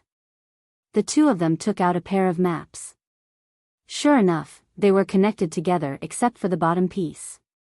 Two pieces are missing one piece. What about the remaining map? Jing Xingji asked. Mo Tiange glanced at him. If you want to snatch it, just say it. We all know what kind of person you are, so you don't need to pretend. Jing Xingji coughed and said, it might not be appropriate to snatch it now. Qin Shi looked at him and asked, what do you mean? We're in the celestial pole, and they're only in the early stage of the nascent soul realm. What's wrong with snatching it? It wouldn't be a problem if there were only two of them, but we speculate that they're probably followed by a cultivator in the late stage of the nascent soul realm. A cultivator in the late stage of the nascent soul realm? Mo Tiange and Qin Shi looked at each other in surprise. What's their background? They're from Nighthawk City, Nia Wushang answered. Nighthawk City? Mo Tiange thought for a moment. Is it Devil Monarch Nightfrost? It's just a guess, Nia Wushang said. You've been in Yunzhong for a long time, so you should know that there's usually only one nascent soul cultivator in a devil city. She didn't finish, but Mo Tiange already knew what she was implying. Yes, it seems these two people have an unusual relationship with Devil Monarch Nightfrost. Nia Wushang continued, so we think Devil Monarch Nightfrost is probably following them for such an important matter. A secret storehouse was a temptation even cultivators in the late stage of the nascent soul realm couldn't refuse. If they weren't acting on their own, Devil Monarch Nightfrost would definitely come. Qin Shi nodded and looked at Jing Xingji. So, do you think if we snatch their map now, we won't have a chance to turn back when Devil Monarch Nightfrost comes? If you're sure you can defeat a cultivator in the late stage of the nascent soul realm, forget what I said. Jing Xingji shrugged and said very straightforwardly. Qin Shi didn't answer immediately. Instead, he pondered for a while and said slowly, I can fight a cultivator in the late stage of the nascent soul realm, but I might not be able to win. Protecting myself shouldn't be a problem. What if they disregard everything and risk their lives to kill us? Jing Xingji asked again. After a moment of silence, Qin, she said faintly, that'll depend on your own luck. Not to mention anything else, great cultivators in the late nascent soul realm had been stuck in the nascent soul realm for hundreds or even thousands of years. Their natal magic weapons and unique divine abilities had been nourished and cultivated for countless years. The advantages accumulated over such a long period of time were no small matter. Even though Qin, she was known as a genius and had many fated chances, he still wasn't their match. After all, which cultivator who cultivated to the late nascent soul stage was not a genius? Who didn't have fortuitous encounters? Qin, she glanced at him. What do you mean by that?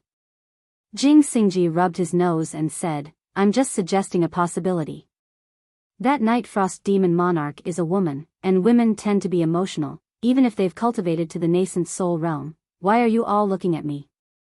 Mo Tiange withdrew her gaze as if nothing had happened, but Nia Wushang let out a humph. Then what do you think? Qin, she asked. Jing Xingji said, I think that before the matter is clear, we should pretend that we don't know each other and propose a three-way cooperation.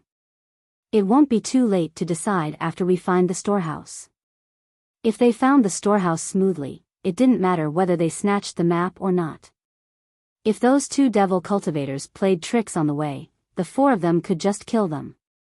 As for Night Frost Demon Monarch, if she really came later, they could just save some trouble and give up some treasures. The four of them weren't insatiably greedy people. If Night Frost Demon Monarch wanted to turn hostile, they wouldn't stop her unless she attacked indiscriminately. If the four of them worked together, they might have a fighting chance. Qin, she was the first to agree, and Mo Tiange also said she had no objections. As for Nia Wushang, she should have discussed it with Jing Xingji. After the four of them reached an agreement, they continued to move forward while talking about what happened after they parted. Mo Tiange sent Nia Wushang a voice transmission. How did you get together with Jing Xingji? Nia Wushang gave her a helpless look and also sent her voice transmission. I ran into him by chance. She then talked about what happened after they parted. When they parted in Guifang City, Mo Tiange traveled in Yunzhong while Nia Wushang concentrated on refining primordial devil aura.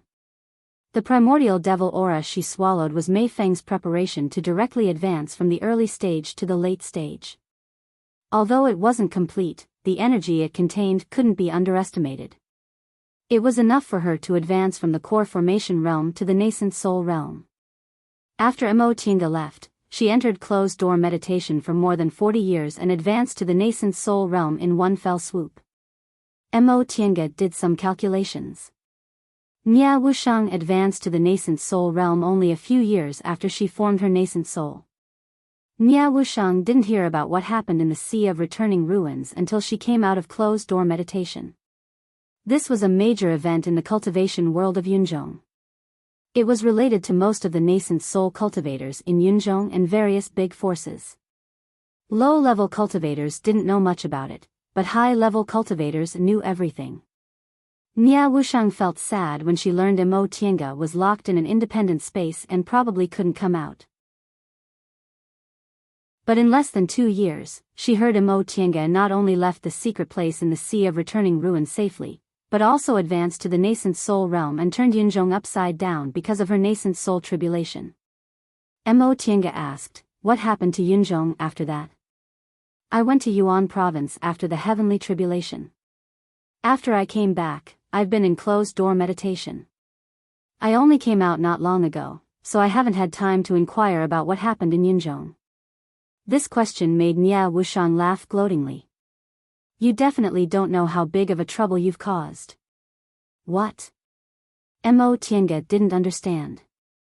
Her nascent soul tribulation only destroyed most of the sea beasts in that area of the sea, but it didn't matter to Yunzhong. There were many demonic beasts in the Sea of Returning Ruins. Nia Wushang said, after the heavenly tribulation that day, it triggered cracks and tsunamis. One Leaf Island's great island protecting formation was torn, and the whole island sank to the bottom of the sea. What? Mo Tiange was shocked. So you're saying Yunzhong lost a lot of high-level cultivators? Many core formation cultivators gathered on One Leaf Island. If they all died, the number of nascent soul cultivators in Yunzhong would be greatly reduced in the next few hundred years. Not that many, Nia Wushang said. Many nascent soul cultivators gathered on One Leaf Island. Although many of them went to chase you, many of them stayed there to maintain the situation. When they saw the situation wasn't good, they brought those cultivators back to the mainland. It's just that those cultivators who didn't return from hunting beasts have disappeared forever. Fortunately, Mo Tiange felt lucky. Although I didn't directly cause this, so I don't have to bear the karma, if so many people really died, I wouldn't feel good. Nia Wushang chuckled. In any case, it's related to you. You're really a jinx. Then she said, One Leaf Island disappeared, so Yunzhong is in big trouble. You also know that most of the resources of Yunzhong's high-level cultivators come from One Leaf Island. Mo Tiange nodded. In that case, Yunzhong hasn't been very good these past few years. Yes. Nia Wushang shook her head. One Leaf Island has been in operation for tens of thousands of years. How can it be built in just a few years?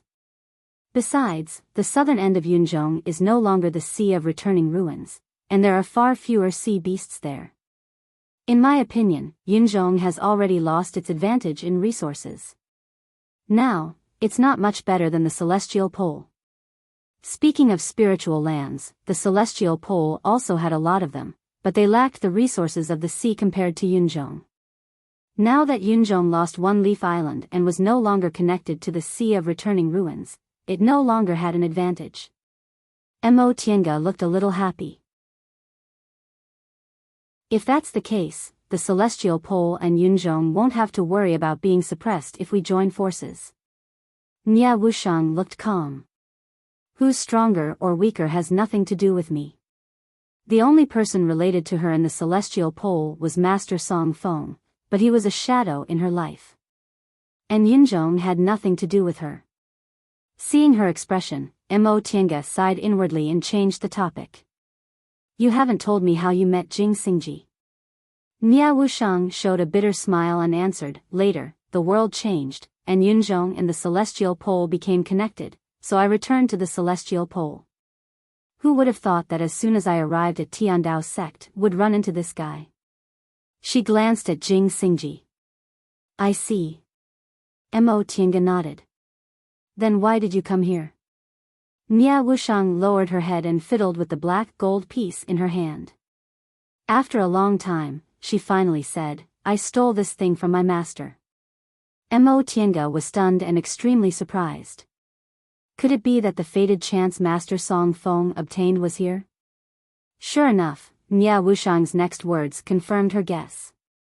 Back then, what my master obtained from Demonic Mountain was precisely this thing and a complete map. Maybe his luck came and he found this place according to the map. The restrictions in this place had already been cracked, so he found his way inside without any mishaps and obtained the primordial devil great art. I see. Mo Tiange nodded, but she soon frowned. She felt something was wrong. The primordial devil great art, based on her experience, this thing was probably related to the stone tablets in the Five Spirits Sacrificial Temple. Could this place be related to the Five Spirits Sacrificial Temple? Explaining this matter to Nia Wushang would be very troublesome, so she might as well not talk about it. Before I returned to the Celestial Pole, I participated in an auction in Yunzhong. That auction happened to have another black gold piece, which was the one in the hands of those two devil cultivators. So, I came back to prevent the treasure from being taken by someone else. Since that's the case, do you know how to go on this path? Nia Wushang shook her head and said, I came here with my master when I was young, but I was too young at that time and couldn't remember clearly. Besides, I only stole this black gold piece. My master always carried the complete map with him, so I didn't get it. For so many years, Nia Wushang had been concentrating on cultivating and hadn't earned any spirit stones. She must have stolen one of Master Song Feng's Qinkuan bags. So, you came here to look for treasures? Nia Wushang nodded then shook her head. Looking for treasures is incidental. The main reason is for cultivation techniques. Cultivation techniques? Mo Tiange was confused. Aren't you practicing the primordial devil great art? Yes, but the primordial devil great art I have isn't complete. Nia Wushang sighed. The primordial devil great art was comprehended by my master, but he didn't remember the part after the nascent soul realm. So you had to come here sooner or later. Nia Wushang glanced at Jing Xingji, then curled her lips. I'm all alone and weak. I just happened to run into this guy, so I made a deal with him. I brought him here and he helped me take the treasure. Upon seeing Nia Wushang's expression, Mo Tiange pondered for a moment and immediately understood what was going on. She couldn't help but smile. You extorted a lot of good things from him, right? Sure enough, Nia Wushang glared at Jing Xingji with resentment. She quickly composed herself and asked, what about you? Why did you also come here? Chapter 546. Along the way, as Nia Wushang said, most of the restrictions and traps were cracked, leaving only a few behind. Including the fire ant traps in front, they weren't too powerful. A foundation building cultivator with good luck and sufficient preparation might be able to break through. The great art of primordial devil and the secret storehouse. Mo Tiange thought mockingly. Sure enough, the heavens couldn't distinguish between good and bad people. Master Song Feng obtained a fated chance, so how could those cultivators who cultivated properly but couldn't break through endure it? However, Master Song Feng, who was still a small cultivator back then, wasn't necessarily less diligent than these cultivators, nor was he as temperamental and murderous as he was today. No one was born a bad person. Qin Shi and Jing Xingji, who were walking in front, stopped. Mo Tiange looked up and couldn't help but widen her eyes in surprise. In front of them was a vast space with towering stone forests decorated with earthly fires. When they looked up, they couldn't see the top. It didn't look like underground at all. The three of them all turned to look at Nia Wushang. Don't look at me, Nia Wushang said, I don't know how to walk this path. Jing Xingji was the first to lose his cool. Then why did you say you'd take me to the storehouse? Nia Wushang spread her hands and said somewhat shamelessly, I didn't say I knew the way. Wouldn't it be fine if I took you to the storehouse in the end? You, Jing Xingji stared at her incredulously. He didn't expect he would be tricked and was speechless for a long time. Nia Wushang ignored him and said to Mo Tiange, this path was originally full of traps, but later, some senior cracked them. Now, it's just a simple maze. As long as we walk out of it, we won't be far from the storehouse. Mo Tiange nodded. This underground stone forest should have been created by opening up an underground space. The long stone pillars were connected to the top, so they could only walk but not fly. The distance between the stone pillars was neither too far nor too close, so they could walk anywhere, so there was no path to follow. Just as they were about to spread out their divine senses, Nia Wushang said, these stone pillars themselves have the effect of misleading divine senses, so we can't use divine senses to explore the path here. Mo Tiange and Qin Shi paused and withdrew their divine senses. So, we can only walk step by step? Qin Shi asked. Pretty much. If it weren't for Senior breaking the formations and mechanisms here, we would have most likely died trying to pass through this stone forest. Right now, we're just walking through the maze, which is already very good.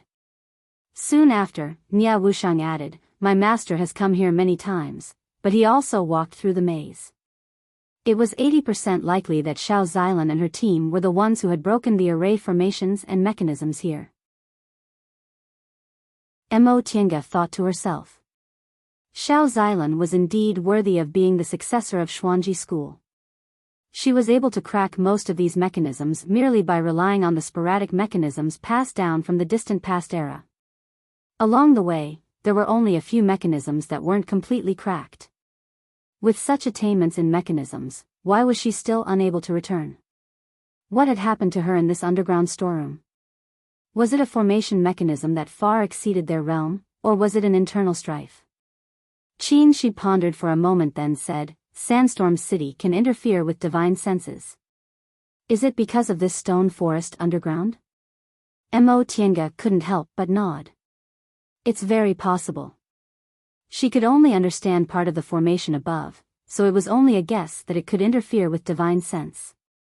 My master also thinks so, Nia Wushang said. Then let's go. Now that things had come to this, it was useless to argue with Nia Wushang. Jing Xingji glared at her fiercely, then turned around and took the lead to enter the stone forest. Why didn't you leave a mark? Mo Tiange asked as they entered the stone forest. Leaving a mark isn't very useful. Nia Wushang spread her hands. Divine senses will create illusions here, and there's no way to go. Whether it's leaving a mark or pulling a string, it'll be a mess in the end. It'd be better to look for traces left by predecessors. I remember my master also has a way to remember routes. Mo Tiange thought about it and agreed, so she didn't say anything more. Although it wasn't very useful, they still left their marks along the way. At least they could find out if they went the wrong way. Did you really come here for a mission? Nia Wushang asked again. Before they could finish talking, they already arrived at the stone forest. Mo Tiange shook her head, then answered, There's no harm in telling you. We came here for our own matters. This thing is actually someone else's mission. She then told Jing Xingji about their encounter with Waziki and Jing Xingji, including their deaths and how they obtained the black gold pieces. As for their encounter with the two devil cultivators, Qin she had already told Jing Xingji. In the end, Mo Tiange said, Now it seems that Senior Xiao Xilan probably died here. That being the case, let's explore the way and finish this mission. Really? Nia Wushang cast a sidelong glance at her with a faint smile. All right. Under her gaze, Mo Tiange had to confess. Once we find the storehouse, we'll take some things out. Nia Wushang nodded, very satisfied with her answer. Right, you've been to the storehouse. Did you see any skeletons or anything on the way?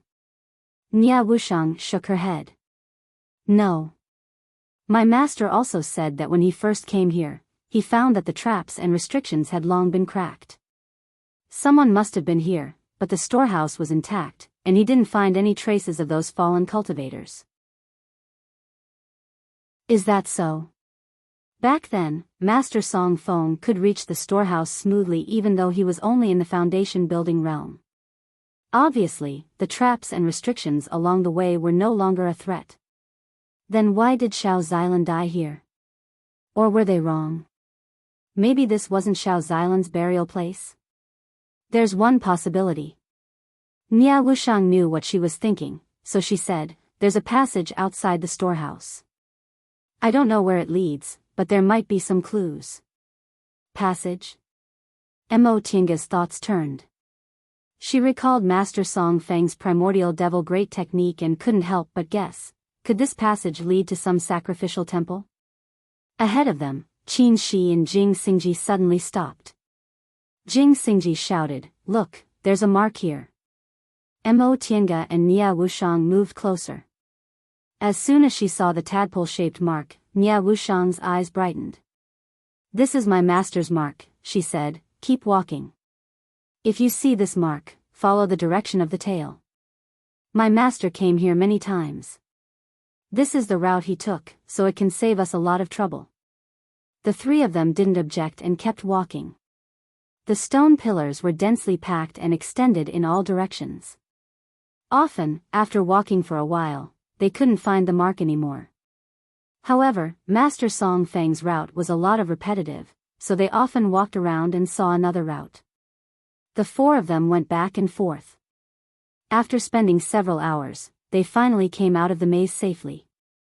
Mo Tiange looked at the magnificent underground stone forest and couldn't help but sigh. I really don't know what kind of divine power the ancient cultivators had. They could actually open up such a wonderful underground world. Nia Wushang nodded. If those people were trapped in the maze, we'd save a lot of trouble. At that time, we just need to take the treasures and go out. There's no need to fight over them. Treasures couldn't be taken casually in this underground storehouse. Otherwise, Master Song Feng would have emptied the storehouse long ago after coming here so many times. Therefore, Nia Wushang felt that there wouldn't be any conflict as long as she could get what she wanted if she entered the storehouse at the same time to look for treasures. But the problem was, if they entered the treasured land at the same time, who would be at ease with the other party? She coveted the treasures in the other party's hands, but she also had to guard against the other party making the first move. Unless the strength of the two parties was balanced, a fight was inevitable. Nia Wushang stole Master Song Feng's treasures and ran away, but this was Master Song Feng's fated chance site. She felt guilty and didn't want to fight with others. Qin Shi shook his head.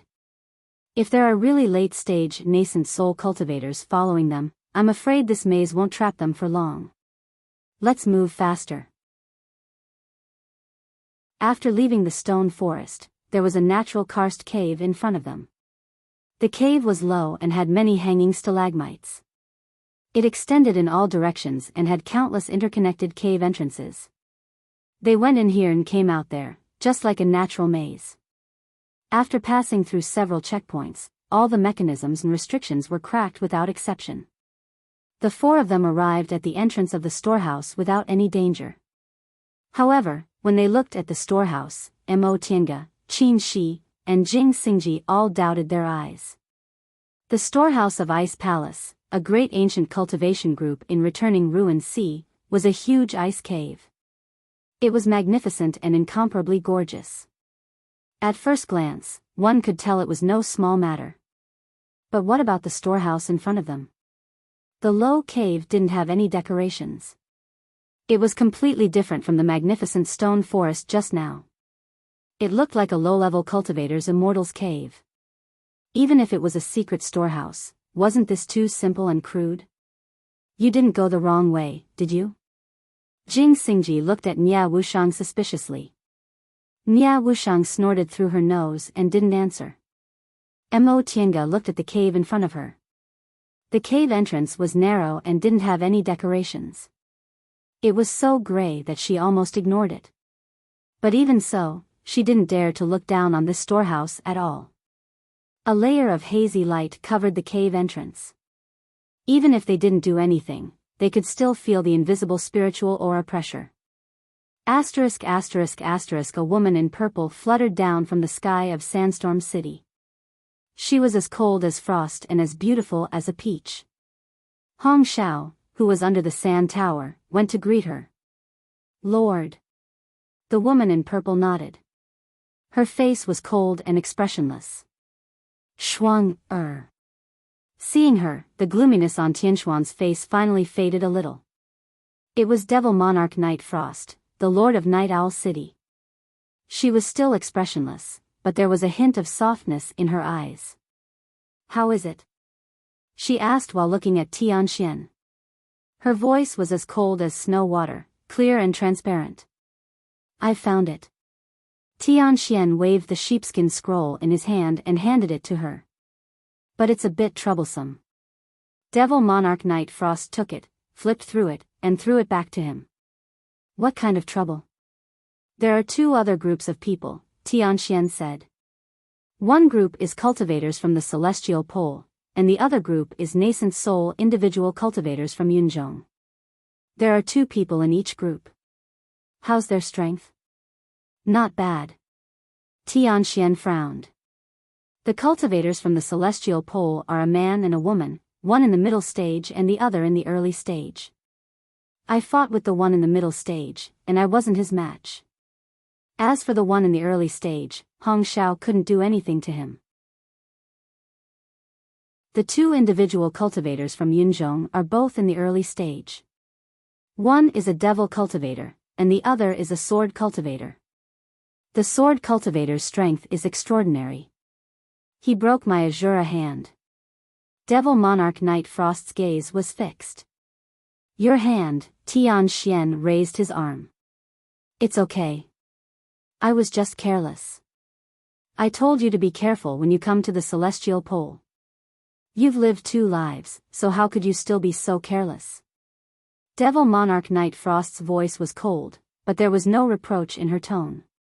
If one listened carefully, they would feel a trace of warmth. I know. Tianxian looked at her and said gently. Devil Monarch Night Frost looked away as if she wasn't used to such a gaze. Okay, let's get down to business. What's the situation now? Chapter 547. Crystal Jades. Looking at the dense formation inlaid with crystal jades in front of them, the three people except Nia Wushang cried out. Nia Wushang didn't know that each of them had a lot of crystal jades, so she thought they were surprised to see treasures. It's because of the crystal jades that the protective formation here won't fail. The protective formation in front of them had thousands of crystal jades. Even in the Middle Ages, it was still a great fortune. Unfortunately, this formation was very profound. There was no way to crack it or take it down. The three people quickly calmed down. Jing Xingji asked, "What's next? What's the hurry?" Nia Wushang walked forward. There was a small groove in the center of the protective formation. Nia Wushang took out the black gold piece and gently put it down. Boom! The originally hazy light barrier suddenly lit up. The transparent light wall dispersed and turned into specks of dust, forming a white light curtain. Let's go in. Nia Wushang took the lead and walked towards the light curtain. The light curtain seemed to be invisible, so Nia Wushang went through it without any obstacles. Seeing this, the three of them followed suit. As soon as they entered the cave, Mo Tiange couldn't help but narrow her eyes. The light from the surrounding spiritual treasures almost blinded the four people's eyes. Top-grade vast quartz stone. After adapting to the light in the cave, Jing Xingji glanced around and happily rushed forward. Although the Grand Spirit Stone was not too rare, it was an excellent material for nurturing swords. It was very popular among sword cultivators, and a small piece was worth thousands of spirit stones. But in this inconspicuous storeroom, the excellent Grand Spirit Stone was just casually piled up in the corner. Nia Wushang's lips curved when she saw his appearance, but she didn't say a word. In the next moment, with a buzzing sound, a white light shone, and Jing Xingji suddenly stopped moving forward. "What's that?" he shouted. Nia Wushang took pleasure in his misfortune. If there weren't any restrictions, my master would have taken everything away long ago. Why would he wait until now? Jing Xingji's face darkened, but he couldn't say anything. Nia Wushang felt very refreshed and said magnanimously, "There's nothing special about this restriction. Just break it by force." Upon seeing Jing Xingji silently attacking the restrictions with a sullen expression, Mo Tiange and Qin Shi smiled at each other, then moved to look for the things they wanted. This secret storeroom didn't contain any powerful Dharma treasures. Most of them were materials and elixirs. There were even spirit talismans at the soul formation stage and above to ensure that the spiritual qi wouldn't be lost. Mo Tiange gave it some thought and understood. The reason for the existence of the secret storehouse was that after the sect suffered a blow that was almost annihilated, they could still preserve a bit of incense and hope to restore the sect. Materials and elixirs were the foundation of cultivating disciples. With enough materials and elixirs, the sect would be able to grow rapidly. Magic treasures, on the other hand, were different. Without sufficient cultivation, one would not be able to unleash the power of magic treasures. Just having magical treasures without cultivation was like a tree without roots, water without a source. It could not last long. The possibility of them finding a powerful magic treasure in this storeroom was very small.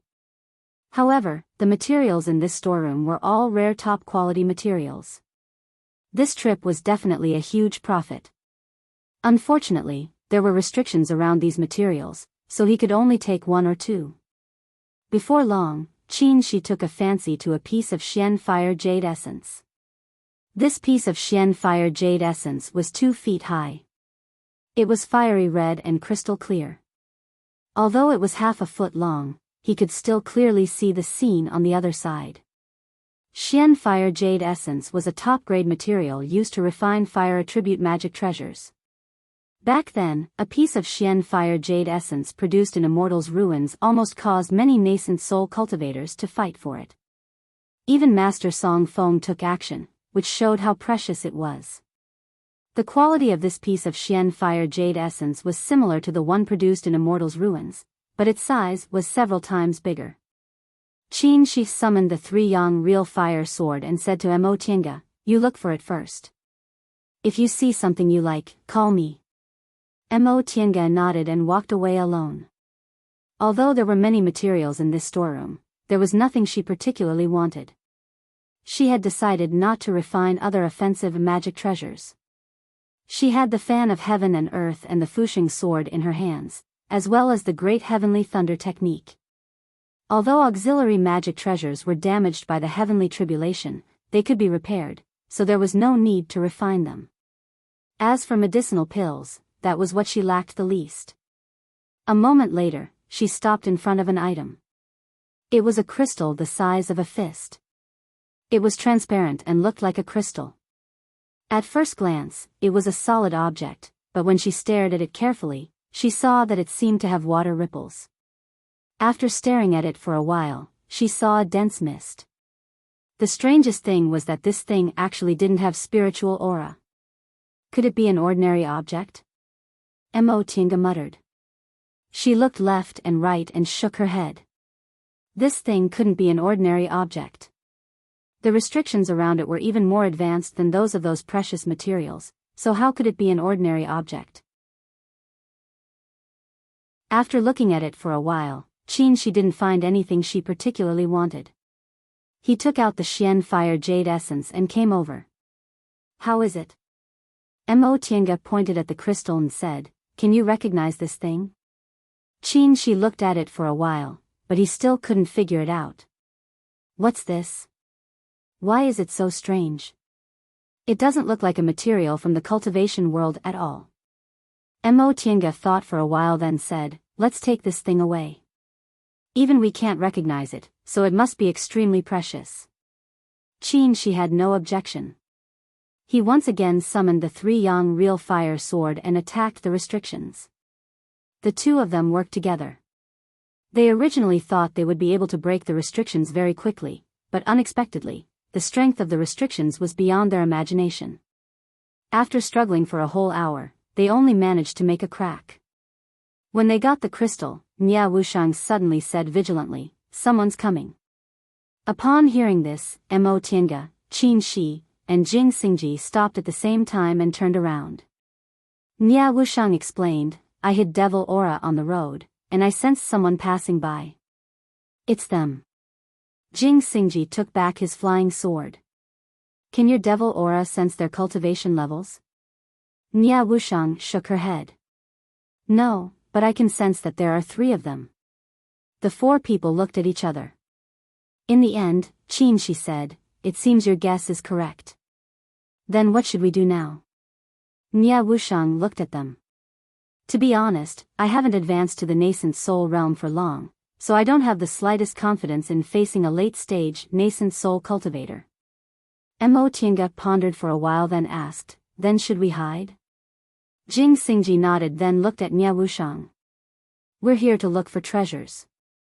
There's no need to clash with them." Qin Shi also nodded. Although there were many treasures here, it wasn't to the point of risking their lives. It would be fine if those 3 people were willing to coexist peacefully, but they might think that a late-stage nascent soul cultivator could kill all of them. Seeing that the 3 of them agreed, Nia Wushang didn't hesitate. "Then let's go." She then turned around and walked towards the entrance. "Where's your cultivation technique?" Before they left, Mo Tiange sent a voice transmission to her. "Did you get it just now?" Nia Wushang turned her head. Her gaze seemed to be moved and grateful. She said, "You'll know in a moment." The 4 of them left the storehouse. Nia Wushang closed the protective formation with a piece of black gold and led them around the karst cave. Soon, they left. Before long, Devil Monarch Night Frost took Tian Xian and Hong Xiao to the storehouse. After studying it for a while, he opened the protective formation and entered the storehouse. We're so close. Won't we be discovered? Jing Xingji couldn't help but ask as they walked in the karst cave. It's fine, Nia Wushang said, there's a formation in the storehouse that forbids divine senses. Once we leave the storehouse, the rock formations in this karst cave are also strange. Even late-stage nascent soul cultivators won't be able to discover us unless they're very close. The four of them walked deeper and deeper into the karst cave. Gradually, the air seemed to be filled with a murderous aura. Where are we? Qin Shi asked. Nia Wushang paused for a moment then answered, I'm going to look for a cultivation technique. You guys can stay here if you want. Generally speaking, things like cultivation techniques were one of cultivators' secrets, and they definitely wouldn't be told to others. Upon hearing that Nia Wushang was going to look for a cultivation technique, Qin Shi hesitated for a moment. He wanted to say that they wouldn't go with her, but from what Nia Wushang said, it seemed like she didn't mind them going with her. If he hadn't asked, she wouldn't even have told him. He glanced at Imo Tiange, but when he saw her contemplating, he asked through voice transmission, what's wrong? Imo Tiange raised her head to look at him then answered through voice transmission, I suspect the place she went to look for cultivation techniques is also a five-spirit sacrificial temple. Qin Shi looked puzzled. Why? She cultivates the primordial devil great technique, Imo Tiange said simply. Once she said that, Qin Shi immediately understood. Imo Tiange once told him about the relationship between the sacrificial temple and the primordial devil great technique.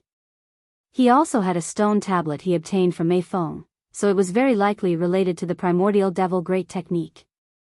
Since Nia Wushang cultivated the primordial devil great technique, her cultivation technique most likely came from the sacrificial temple, so she naturally had to go there to look for it. But her cultivation technique came from Master Song Feng? Imo Tiange nodded. Correct. Upon hearing her answer, Qin Shi shook his head. I'm afraid she won't gain anything from this trip. Imo Tiange paused for a moment but didn't say anything to refute. When she heard Nia Wushang said she was going to look for a cultivation technique, this thought appeared in her mind. Since Master Song Feng obtained his cultivation technique here, the stone tablet should have been taken away by him. No matter how Nia Wushang looked for it, she wouldn't be able to find it. But this matter was very troublesome to explain. She thought about it and decided not to say it for now. She'd wait for Nia Wushang to see it first. Along the dark passage, the four people moved forward in silence. The murderous aura in the air became stronger and stronger. In the end, the still water sword on Jing Xingji's back clanked, as if it would be unsheathed in the next moment. Jing Xingji finally couldn't help but ask Nia Wushang, what's going on? Where are you going? Nia Wushang glanced at him.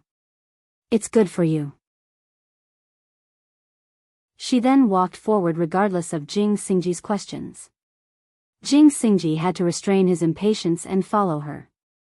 The murderous aura is good for Jing Xingji. A thought flashed in Imo Tiange's mind. The Western White Tiger, Dui Jin, was a ferocious god who specialized in killing. Could this be the White Tiger Sacrificial Temple? Whether it was the Azure Dragon Sacrificial Temple or the Vermilion Bird Sacrificial Temple, their auras were in line with the auras of divine beasts. The murderous and ruthless aura was exactly the aura a white tiger should have. Sword cultivators cultivated swords, which belonged to the metal element. Therefore, sword cultivators had to control metal of the 5 elements. When Gujin's sect accepted disciples, metal spiritual roots were the priority. Without metal spiritual roots, sword cultivators could only use their skin and not their bones. The white tiger was the essence of metal. If Jing Xingji could absorb a bit of the white tiger's aura, he could cleanse his sword aura. For him, the benefits would be endless. With this thought in mind, the murderous aura became more and more intense.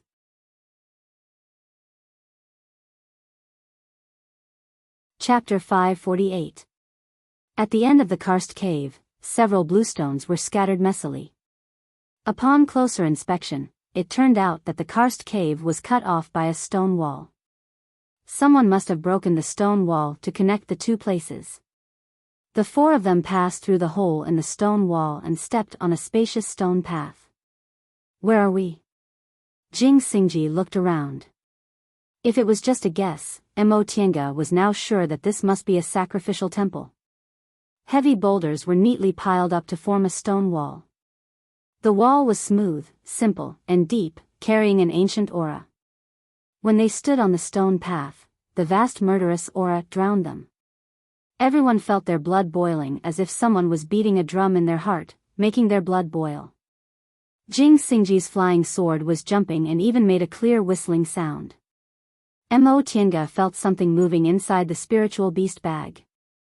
It seemed to be Feifei. She used her divine sense to say, "Feifei? Let me out." Feifei's anxious voice rang in her mind. "Let me out." Mo Tiange hesitated for a moment, then opened the spiritual beast bag. In any case, Jing Xingji and Nie Wushang had seen Feifei before. As soon as the bag was opened, Feifei immediately jumped out, raised its head, and sniffed. Feifei? Mo Tiange didn't understand. What was it doing? White tiger's breath. This is the white tiger's breath. Feifei beamed with joy. White tiger's breath. It seemed this was really the white tiger sacrificial temple. Mo Tiange looked at Nie Wushang and decided to be frank. Fellow Taoist Nie, is this place worshipping one of the four spirits, the white tiger? Nie Wushang looked surprised. How did you know? You said so. Nie Wushang nodded. Yes, this place indeed worships the white tiger. Mo Tiange and Qin Shi looked at each other with surprise in their eyes. They didn't expect to bump into the white tiger sacrificial temple like this. Nie Wushang looked at them and asked doubtfully, "What's wrong?" "I know a little." Jing Xingji pressed down his flying sword and looked at Qin Shi inquiringly. "Is it related to the Vermilion Bird sacrificial temple in Returning Ruin Sea?" Yes. They had revealed some of this to Jing Xingji, but they didn't say too much. "Our guess is that this is the White Tiger sacrificial temple. Just like the Vermilion Bird sacrificial temple, it enshrines one of the five spirits." Jing Xingji looked at Nie Wushang, then at them. "How much do you know about this matter?" "Let me tell you." Mo Tiange took over the conversation. "This matter has to start from when I built my foundation." After spending about an hour, Mo Tiange roughly explained the sequence of events, including the divine beast's remains and the prime devil stone steel. Jing Xingji had participated in the entire Vermilion Bird sacrificial temple experience. When the time came, he would know. Besides, this wasn't some secret matter, and it wasn't a fated chance that couldn't be shared. Whether it was Jing Xingji or Nie Wushang, they were both trustworthy people. So that's how it came to be. Jing Xingji thought for a while, then suddenly beamed with joy. Last time it was the Vermilion Bird sacrificial temple. Qin Shou happened to be cultivating a fire attribute cultivation method, so he obtained a lucky chance. This time it's the white tiger. It seems I'm lucky. Humph. Feifei coldly snorted, "Do you think I'm dead?" Of course, only Mo Tiange heard what he said. Mo Tiange smiled and said, "Fellow Taoist Jing, we still don't know whether this is the White Tiger sacrificial temple or not. Aren't you happy too early? I'll be happy first. In any case, I won't lose anything." Jing Xingji stroked his flying sword with a smile. He didn't believe he was so unlucky. The Vermilion Bird sacrificial temple was fine, but he couldn't compete with Qin Shou. Now it was the White Tiger. Among the four people present, he was the only one related to the metal element. Now, no one could compete with him, right? Feifei once again gave him a contemptuous look. Its action was too obvious, so Jing Xingji noticed it. He pointed at it and said, "Mo Qingwei, why did you release the spiritual beast? Although this little guy is smart, it doesn't have any skills." Squeak. Feifei glared at him angrily, its hair standing on end. Mo Tiange patted Feifei's head comfortingly and said, "We'd better leave quickly." There's a late-stage, nascent soul cultivator here. If we delay, something unexpected might happen. You're right. Her words reminded Nia Wushang. I remember that my master once set up an ambush here. If someone came in, he'd know. Jing Xingji's expression changed slightly. So you're saying he already knows? If there's no accident. Nia Wushang glanced at him. But you don't have to be afraid. Langtu Mountain isn't near here. Even if my master wasn't in closed-door meditation, he'd still need 1 or 2 days to get here. We're fast, so we'd be out by then. Your master is on Langtu Mountain? Mo Tiange was surprised. Yes. Nia Wushang looked at her strangely, wondering why she was so surprised. What's wrong? Mo Tiange and Qin Shi looked at each other. Both of them felt lucky. Since we came to the far west, our targets are the 3 great danger zones. First, we'll go to Fallen God Abyss, then Fengsha City. Fortunately, we didn't go to Langtu Mountain first. Otherwise, if they ran into Master Song Feng, they'd have to settle their old and new grudges. Mo Tiange wasn't arrogant enough to think she could challenge the #1 cultivator in the celestial pole just because she formed her nascent soul. Enough. Jing Xingji was impatient. Since we're pressed for time, why don't we quickly pick up the things and leave? He took the lead. After taking 2 steps, he stopped and turned to Nia Wushang. There's nothing strange here, right? Nia Wushang glanced at him then walked past him. As she walked, she ridiculed him. Turns out there's a lot of things you're afraid of. Jing Xingji was angry. He wanted to say something to save his face, but after thinking about it, he shut his mouth. Mo Tiange and Qin Shi couldn't help but laugh and followed him. Whether it was Jing Xingji or Nia Wushang, they both had heavy pasts. One used to be a proud son of heaven, but he fell from a high place and endured more than 100 years of being ostracized. In the end, he was forced to betray his master. The other was lonely and suffered all kinds of abuse since he was a child. He couldn't even be a real person. Now that they could joke around unscrupulously like this, they must have gotten rid of their psychological shadow. As the 4 people and 1 beast walked forward, the murderous aura around them became stronger and stronger. In the end, Jing Xingji had to hold down his flying sword to control the murderous aura. Qin Shi was a bit better, but his 3-yang real fire sword was also affected. Mo Tiange felt strange. Why is the white tiger's aura so strong? Whether it's the azure dragon or the vermilion bird, they wouldn't be like this. Qin Shi thought for a moment then said, it might have something to do with their attributes. The azure dragon is of the wood attribute, gentle and tolerant. The vermilion bird is of the fire attribute, warm and soaring. The white tiger is called a fierce god, but it's actually murderous and ruthless. It might also be because the white tiger's aura here is stronger, Jing Xingji interrupted. Qin Shi nodded in agreement. As they spoke, a huge stone gate appeared in front of them. As the 4 of them walked closer, the mural engraved on the stone gate gradually became clear. On the stone gate on the left, there were rows of people wearing animal skins, rows of ancient chariots, and strong warhorses. It was a scene of war. On the stone gate on the right, the chariots and horses were destroyed, and the ground was covered with corpses. It seemed to be a scene of war. Mo Tiange shook her head to get rid of the strange feeling and followed them into the main hall. In the spacious main hall, the towering stone pillars were painted with a mixture of gold and white, extending all the way to the front of a huge stone statue.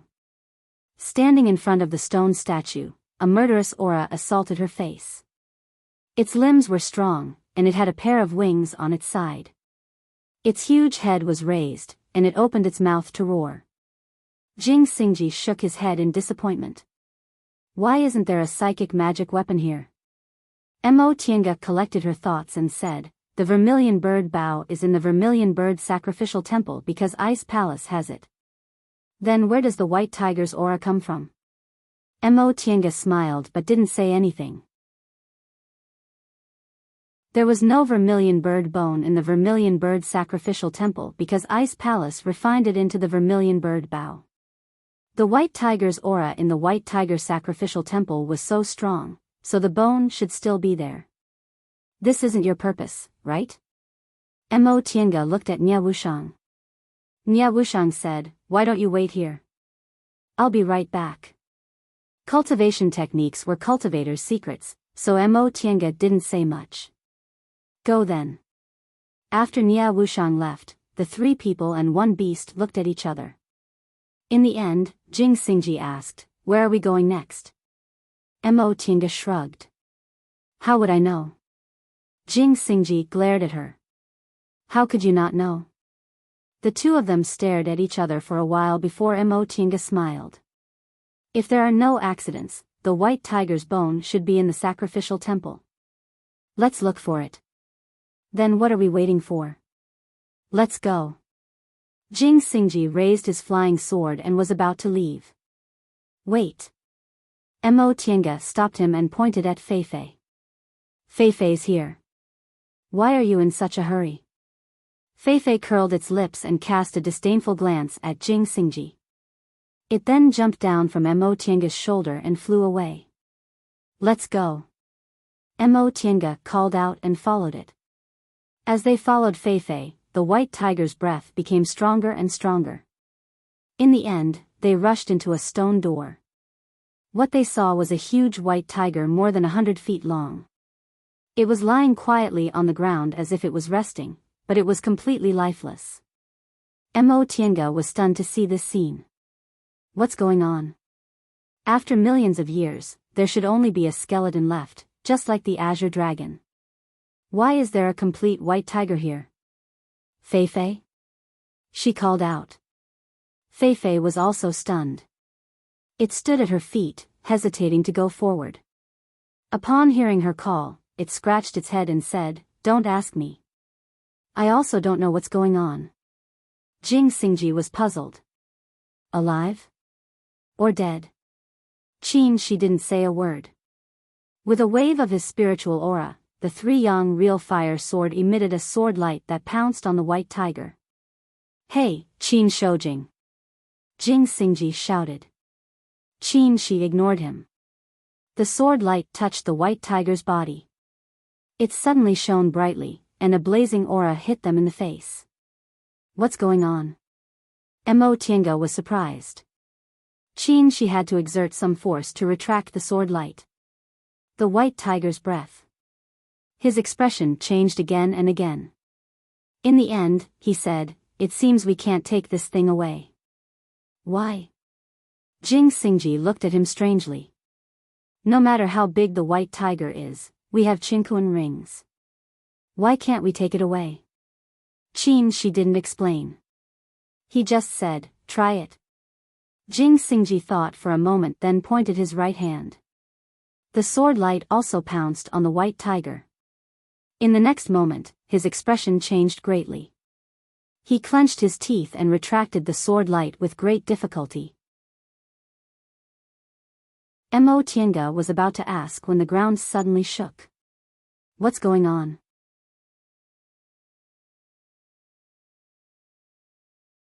Chapter 549. Nya Wushang rushed over like a gust of wind. Let's go. My master's here. The three people and one beast turned their heads at the same time. What? Nya Wushang said eagerly, my master's here. He's fighting with that late nascent soul devil cultivator. Mo Tiange was stunned. So, the shaking here was caused by a late nascent soul cultivator? When nascent soul cultivators fought, the ground would shake in a small area, not to mention they were the strongest among nascent soul cultivators. How could he come so fast? Jing Xingji asked. I don't know. Nya Wushang was flustered. Let's go. If we run into him, fellow Taoist Nya, calm down. Mo Tiange pressed her shoulder. You're no longer his little disciple who can be beaten and scolded at will. What are you afraid of? Nya Wushang paused and took a deep breath. Soon, her mood stabilized. Yes, I've formed my nascent soul. Even if I'm not as strong as him, I'm an equal cultivator. He can't control my luck anymore. Her eyes were firm, and she clenched her fists. Let's go, she said. My master stayed in the late nascent soul devil cultivator for hundreds of years. His strength is incomparable to ordinary cultivators. It's better not to run into him. Mo Tiange agreed. They came to look for treasures, not to fight. Qin Shi and Jing Xingji also agreed. However, Jing Xingji looked at the white tiger with pity. What about this thing? You want to take the white tiger away? Nia Wushang was surprised. Jing Xingji looked at her strangely. Didn't you bring us here to take the white tiger away? Nia Wushang shook her head. This white tiger can't be taken away. Once it gets close, it'll be filled with killing intent and lose its mind. Otherwise, my master would have taken it away long ago. Mo Tiange was stunned.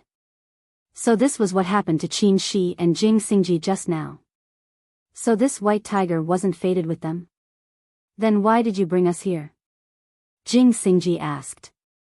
Nia Wushang looked at him as if she was looking at a monster. Isn't the white tiger's breath here a great fated chance? You have a big appetite. Jing Xingji was speechless. If it wasn't for their encounter in returning Ruin Sea, he would have thought it was a great fated chance for him to absorb a bit of white tiger's breath.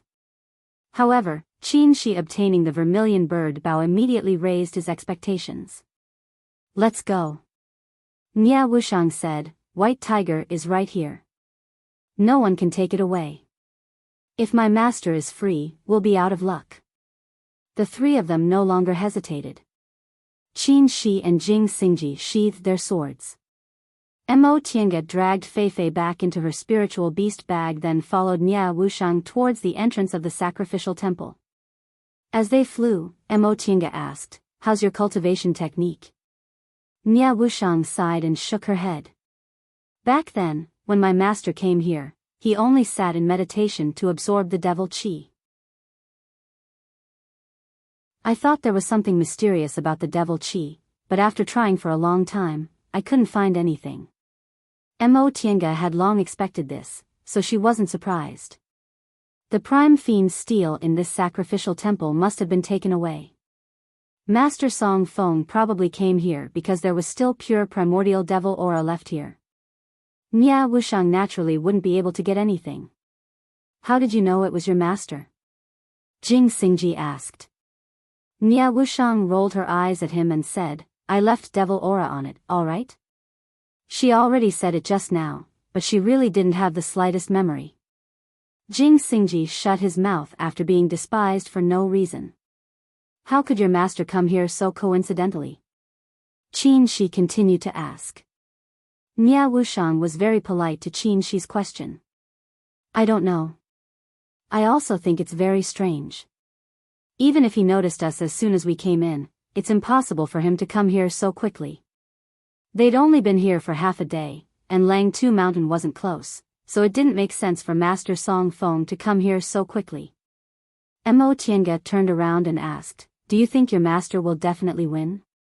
This question made Nia Wushang smile bitterly.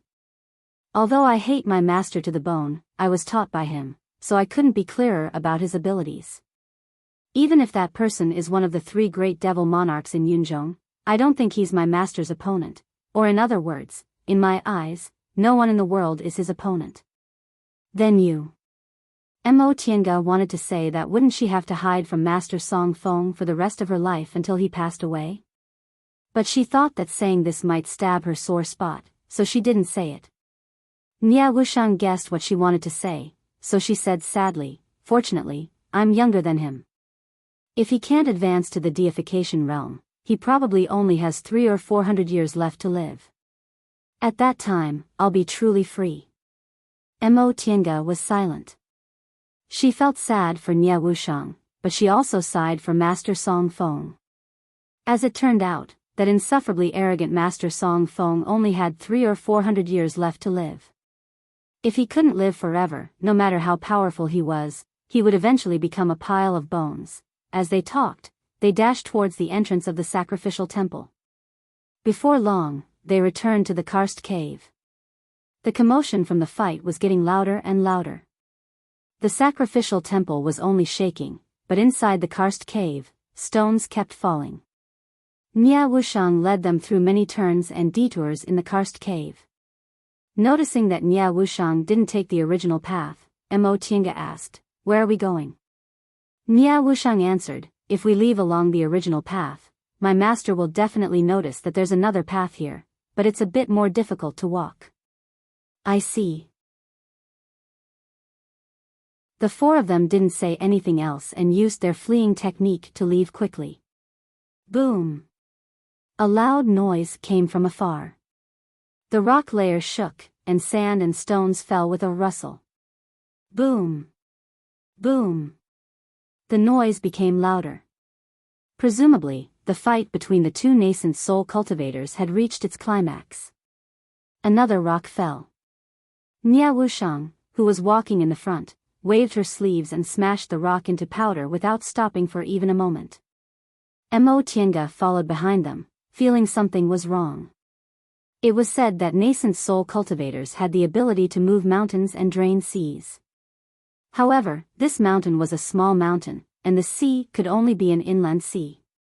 The commotion now was too big. How could the great ancient sect choose this place as their secret storehouse be so fragile? The rustling sound became louder and louder. Nia Wushang, who was in the front, suddenly stopped, stunned. "What's wrong?" Mo Tiange asked after she stopped. Nia Wushang's face was pale. She pointed ahead. The road's broken. Not far ahead, the karst cave was cut in half, and the entrance was blocked by sand and stones. Qin Shi released his divine sense. A moment later, he said heavily, "Fengsha City is close to Shiling Mountain Range. The mountain must have collapsed just now. If we want to leave from here, we have to break through half of the mountain." It wasn't impossible to break through half of the mountain, but it would take more than a short time. Jing Xingji said, "How about we go back the way we came? Let's take advantage of the two of them fighting to get out." Nia Wushang shook her head.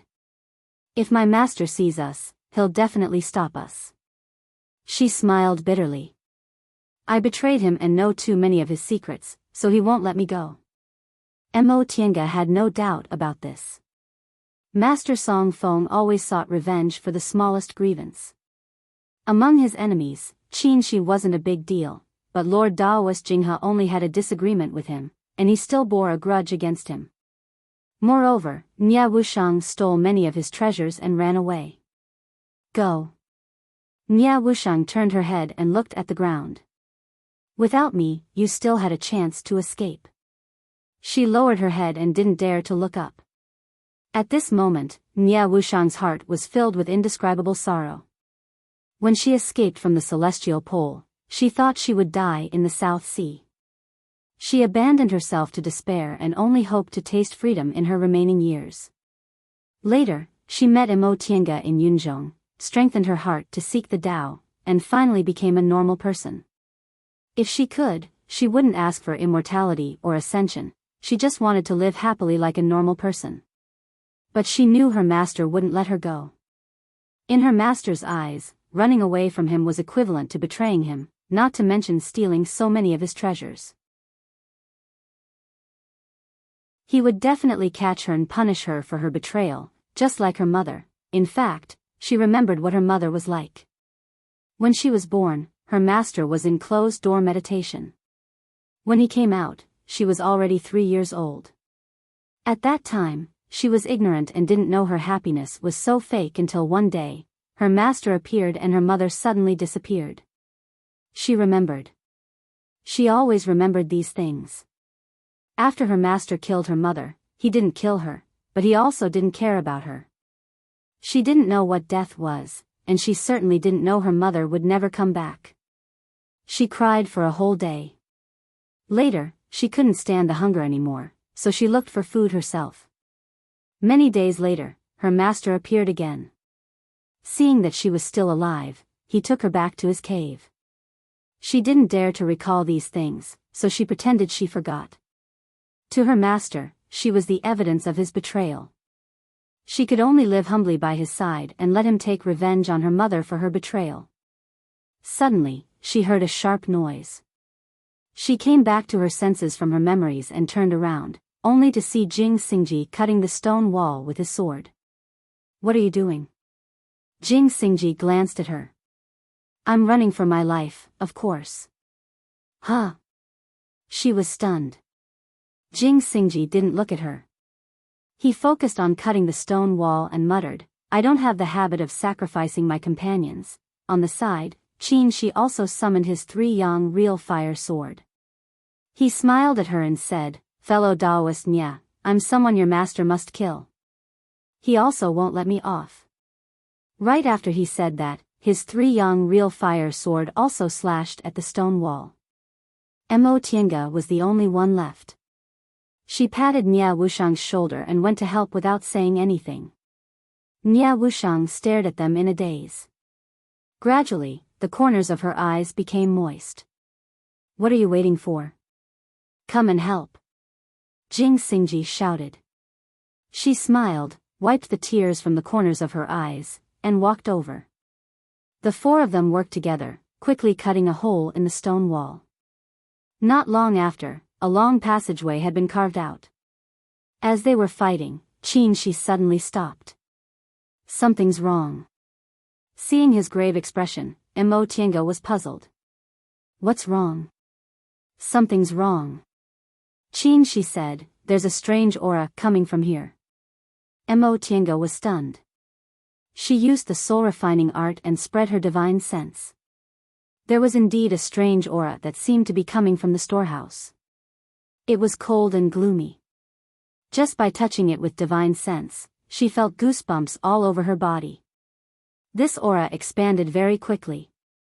It was even faster than their escape technique, and it quickly spread over. The 4 people's expressions changed. Jing Xingji's expression changed greatly. Ghost Cultivator.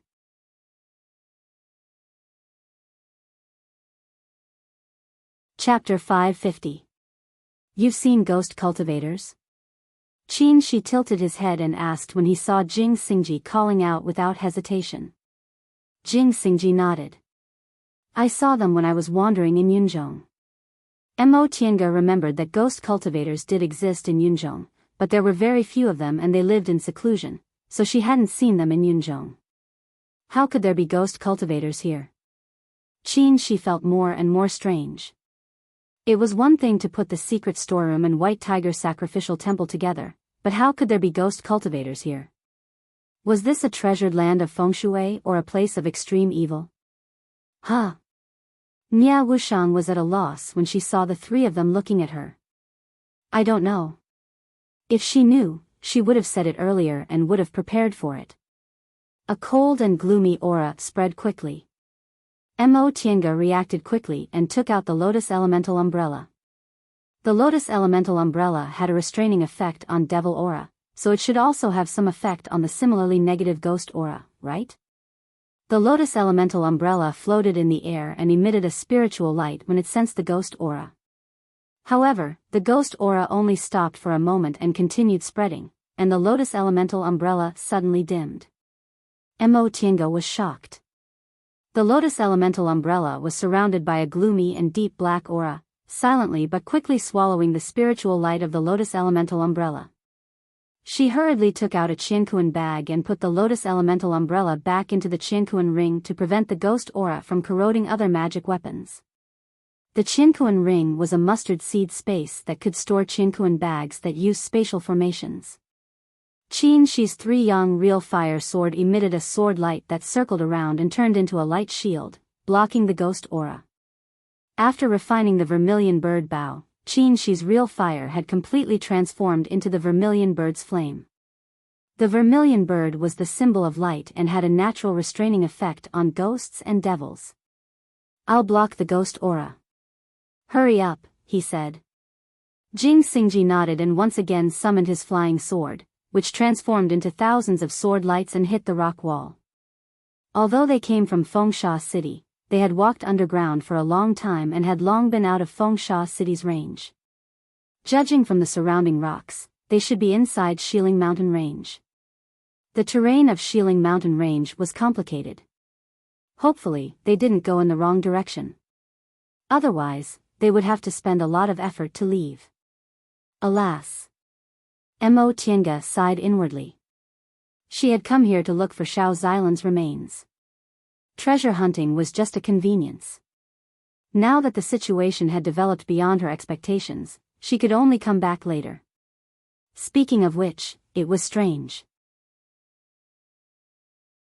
All the formations and mechanisms here had been cracked, so this should be Xiao Xilan's destination. Why couldn't he find any clues? Could it be that she didn't die here, but died outside after successfully obtaining the treasure? This was not impossible. If they found the treasure here and then turned hostile after they left, then the trail would be broken.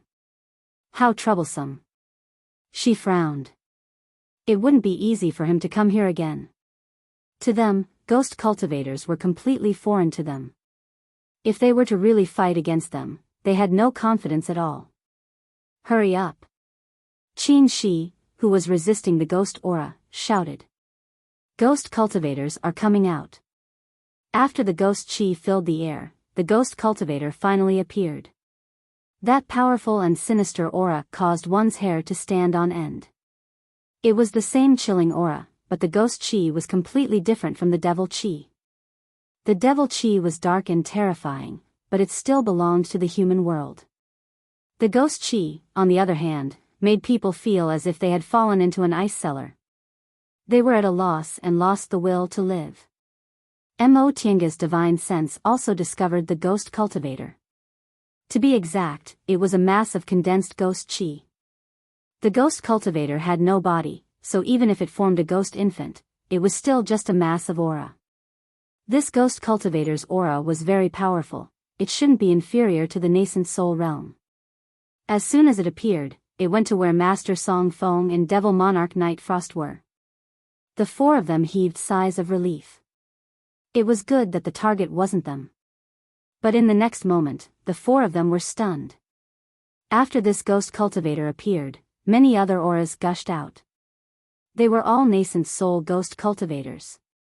1, 2, 3, until there were dozens of them. Some of these ghost cultivators went to where Master Song Feng was, while others followed the auras of living people and floated towards them. Jing Xingji paused for a moment, then he controlled his flying sword and crazily attacked the rock wall. They had no experience in dealing with ghost cultivators. With so many nascent soul ghost cultivators, if they fought, it would bode ill rather than well for them. However, the speed of these ghost cultivators was beyond imagination. In the blink of an eye, their ghost chi pressed down on them. Buzz! The protective shield Qin Shi propped up dimmed. He made a hand seal, and his dantian lit up. The vermilion bird's flame hidden in his yang's spiritual bead gushed out and poured into the protective shield. In a hurry, Mo Tiange turned her head to take a look and found that the ghost cultivators had already arrived. Before she saw ghost cultivators, she thought those with this kind of evil aura would be some kind of monster with a green face and fangs. But now that she saw them, she realized that ghost cultivators looked similar to humans. It was just that their bodies were transparent. For ghost cultivators, although they were a mass of aura, they still retained their human consciousness. Therefore, whether it was a ghost with a little bit of consciousness or a great cultivator who had formed a ghost infant, all of them would maintain their human appearance. Only those wandering souls whose consciousness had been erased would have no appearance at all. Who are you? Why are you invading our ghost city? After watching for a while, the leading ghost cultivator actually spoke. Seeing that they didn't intend to attack immediately, Qin Shi said, "What ghost city? We came to look for treasures. We don't know what ghost city it is." The leading ghost cultivator was wearing scholarly clothes and a scholar's hat. He held a scroll in his hand, looking gentle and elegant. He was probably a scholar when he was alive. He looked at the four of them and said, "Nonsense. Since you didn't know this was a ghost city, how could you coincidentally destroy its foundation?" The foundation of a ghost city? The four of them were bewildered. Qin, she said, we didn't destroy anything. Those two people have nothing to do with us. The place where these ghost cultivators appeared was next to the storehouse. Presumably, it was destroyed during the fight between Master Song Feng and Devil Monarch Night Frost. Humph. The scholar swung his sleeve and said, since you have nothing to do with us, what are you doing now? The four of them were dumbfounded. Soon after, they realized that this ghost cultivator was talking about how they punched through the rock wall. Nia Wushang said, could it be that this West Mountain Range is your ghost city? There's a storehouse here, but it belongs to us human cultivators. That storehouse belongs to human cultivators, but it's not yours, the scholar ghost cultivator said indifferently. When we came here, the storehouse was already abandoned. In the past, when you human cultivators came here, you just took things and left, and we didn't care. But today, you actually destroyed the ghost city. We can't ignore this. From what the ghost cultivator said, their ghost city had always been here. In the past, when Master Song Feng came here, they all knew about it. In that case, these ghost cultivators weren't ruthless people. Maybe they could talk to them. This fellow Taoist. Qin, she hesitated for a moment but still chose to call them fellow Taoist. We didn't know this was your resting place. Now that we know, we won't destroy it again. Humph. The ghost cultivator stared at them expressionlessly. You said that because you want to leave, right? Qin, she said calmly, we were going to leave anyway. We don't want to have a conflict with you. He paused for a moment then added, since you can become a ghost cultivator, you must have been a cultivator when you were alive. You should know that nascent soul cultivators aren't easy to kill. If we fight, neither of us will benefit, so why should we create more trouble? The ghost cultivator didn't refuse immediately. Seemingly moved by Qin Shi's words, he turned his head and seemed to discuss it with his companions. A moment later, the scholar ghost cultivator sent out a wisp of ghost aura from his hand and flew back the way he came. Is he sending a message? That was Mo Tianga's guess.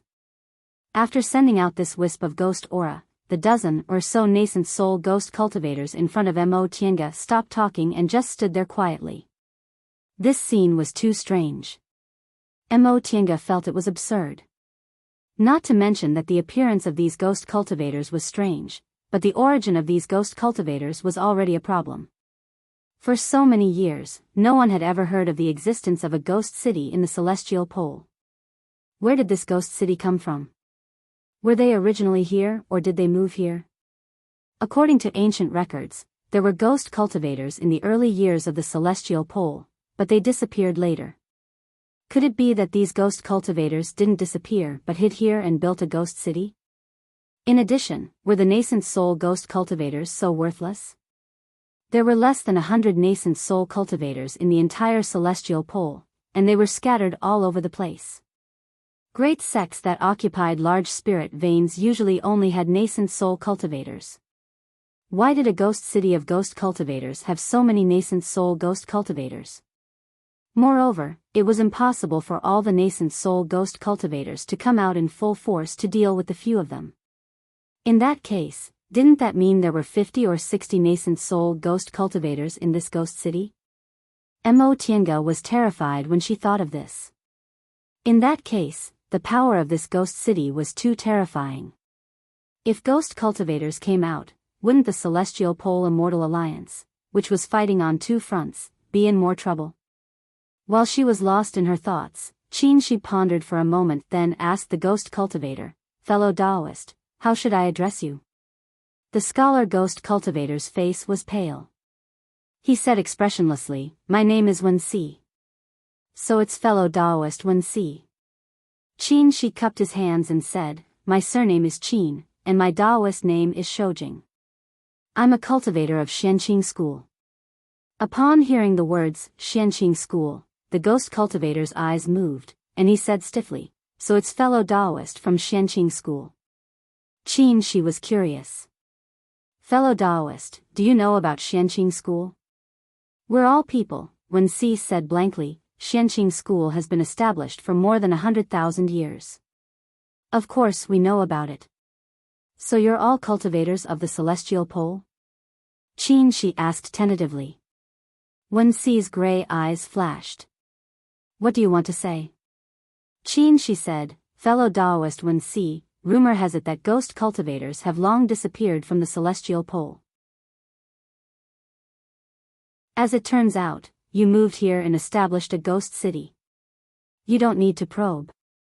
Although Wen Si's expression was stiff, his mind was sharp. We won't tell you about Ghost City's origin. She paused for a moment then said, in that case, fellow Taoist Wen Si, may I ask how Ghost City plans to deal with us? You previously let the cultivators who came here go, so presumably, you don't have any hostility towards human cultivators, right? Wen Si's gray eyes moved. He reached out to catch the ghost aura flying towards him and said, you'll find out soon enough. Right after he said that, the ghost aura dispersed from his hand.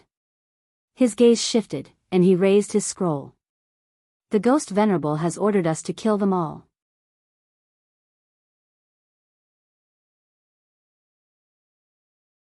Chapter 551.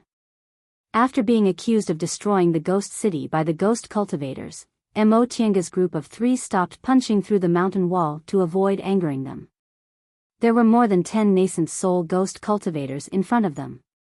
No matter how arrogant they were, they wouldn't think they could fight against them with just 4 people. Besides, this was ghost cultivators' territory, so it was better to be polite. They didn't expect these ghost cultivators to fight without saying anything. As soon as Wen Si finished speaking, more than 10 nascent soul ghost cultivators swarmed them. Among these ghost cultivators, Wen Si was in the middle stage of the nascent soul realm, and the others were in the early stage. If they were human cultivators, they wouldn't be afraid. Any one of the 4 had the strength to fight more than one. However, these were ghost cultivators, and they had no experience in dealing with ghost cultivators. Boom! The small cave couldn't withstand the spiritual pressure of the nascent soul cultivators. With a loud bang, stones flew everywhere. Before they started fighting, there was an empty space of several hundred feet around them. Seeing this, Shi withdrew his sword light. There was only a small cave entrance between them. He could occupy the cave entrance, and even if there were more than 10 nascent soul ghost cultivators, only 2 or 3 of them could fight. But now, the surrounding area was empty, enough to encircle them like an iron bucket. Although these ghost cultivators had stiff expressions and didn't look like living creatures, they weren't stupid at all. Mo Tianga took out a puppet and let it control the Fusheng sword.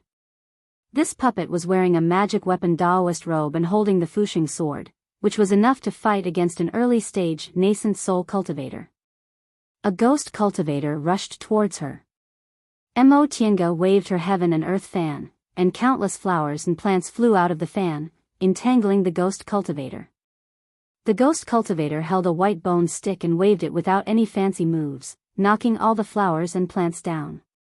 Then, the white bone stick chopped towards her. Mo Tianga's expression froze. In terms of cultivation level, she was similar to this ghost cultivator, but the ghost aura seemed to have a restraining effect on her magic weapon. The flowers and plants created by the heaven and earth fan lost control as soon as they touched the ghost aura. She didn't have much time to think. The white bone stick whizzed towards her. She raised her hand, and a huge rock appeared out of thin air, pressing heavily on the bone stick. The heaven and earth fan could create everything in the world. She also had 5 spiritual roots, so she could easily control anything. Just as she suppressed the ghost cultivator, the ghost aura transformed into needles and flew towards her. Mo Tianga raised her hand, causing a ball of golden lightning to appear in her palm. It rapidly transformed into a dazzling golden net that people couldn't look directly at. She waved her hand, and the lightning net met the ghost needles. Chi! Chi! Swoosh! The sound continued. As soon as the ghost needle hit the lightning net, it immediately disappeared. Lightning was the most positive thing in the world, and it was the nemesis of all ghosts and demons. Wherever the net was, the ghost chi would disappear without a trace. Seeing this, the ghost cultivators were in an uproar. Among the four of them, Qinshi's vermilion bird flames were the hardest to deal with. Even the four nascent soul ghost cultivators led by Wenxi couldn't trap him. Jing Xingji was not someone to be trifled with. Sword cultivators pursued lethality to the extreme. Moreover, Jing Xingji had a ruthless personality. Once he drew his sword, he dared to slash at anything that stood in his way. The ghostly cultivators surrounding him were immediately suppressed by him. Nia Wushang wasn't bad either. The primordial devil great technique she cultivated was an extremely overbearing cultivation technique, which just happened to be able to contend with ghost aura. If it wasn't because she had formed her nascent soul not too long ago and wasn't familiar with her divine ability, this ghost aura would have been devoured by her devil aura instead. Not only did Mo Tiange have a nascent soul puppet, but she also had a metal lightning restraining evil. None of the four of them was easy to deal with. These ghost cultivators originally thought they would be able to deal with the four of them very quickly, but they didn't expect they would fall into a stalemate instead. If they didn't outnumber them, some of them would have been killed as soon as the fight started. Upon seeing this, Wenxi shouted. The ghost cultivators all retreated and stood in their respective positions. Wenxi stared at the four of them and said gloomily, "You're all very capable. It seems I can only let you have a taste of the 10,000 ghost soul devouring formation." Once she finished speaking, she raised the scroll in her hand and shouted, "10,000 ghosts gather." The ghost cultivators all raised the ghost weapons in their hands. Countless wisps of ghost aura shot out from the ghost weapons and rushed towards the scroll in Wenxi's hand. Upon seeing this, Qinshi took a step forward. The three young real fire sword light merged into one and pounced on Wenxi. However, he was still one step too late. The moment the sword light pounced on Wenxi, the surroundings suddenly darkened, and all the light disappeared. Woo! Muffled ghost cries rang out. The three young real fire sword light stopped in midair, losing its target. Qinshi turned his head to look around and found himself trapped in darkness. Not only could he not see the surrounding scenery, but even Mo Tiange's group of three also disappeared. Asterisk asterisk asterisk, hoo-hoo. Ya. Woo-woo. The ghostly wails rang out incessantly. Mo Tiange listened attentively, but she couldn't hear where they came from. She was surrounded by boundless darkness and emptiness, as if she was in nothingness. This kind of darkness wasn't so dark that she couldn't see her own fingers in front of her. Rather, as far as her eyes could see, the void was endless. No matter how far she walked, she couldn't see the end. Being in this darkness, it was as if even light was swallowed up. Behind her, a female ghost with loose hair suddenly appeared. Her long fingers silently stabbed at her. Chi! The moment the ghost claw touched her, a layer of golden light emerged on Mo Tiange's body. Ah! The female ghost screamed and was quickly swallowed by the golden lightning. The moment the female ghost disappeared, a headless person slowly walked towards her. To say it walked wasn't correct. To be exact, it floated towards her. Behind the headless man was a bloodied, skinless ghost. Mo Tiange felt a chill down her spine. She knew these ghosts were created by the 10,000 ghosts devouring formation and weren't her opponents. She had seen many bloody scenes, so she wasn't timid. However, looking at these horrible ghosts, she still couldn't help feeling disgusted. More and more ghosts floated towards her. She clenched her teeth, restrained the feeling of her hair standing on end, and focused on dealing with these ghosts. The cultivation level of these ghosts was only equivalent to the foundation building realm. Before they could touch her, they were hit by the golden lightning and instantly turned into ashes. However, the ghosts were endless, so she couldn't find time to break the formation. What was worse was that the cultivation level of these ghosts was getting higher and higher. Generally speaking, this kind of large formation that needed many people to activate could be broken as long as there was enough strength. However, Mo Tiange didn't think the four of them would have enough strength to break the formation if they fought separately. What should she do? At the same time, outside the storeroom, Old witch, you didn't come to the celestial pole to look for treasures just to die here, did you? Master Song Fong, who was hidden in the black clouds, glanced at the cold woman in purple. What do you want to say? Demon Monarch Night Frost wasn't angry at being called that. His face didn't even twitch, and he just stared coldly at the many ghost cultivators in front of him. On the other hand, the maid named Hong Xiao had a look of anger on her face. Hee hee. Master Song Fong said, I haven't had a rival in the celestial pole for many years, so I've been very lonely. It'd be bad if I beat you all at once. Let's save it for later. Demon Monarch Night Frost glanced at him with a faint smile. I didn't come to the celestial pole to fight. You, humph. Master Song Fong said coldly, do you think you can walk out of here alone?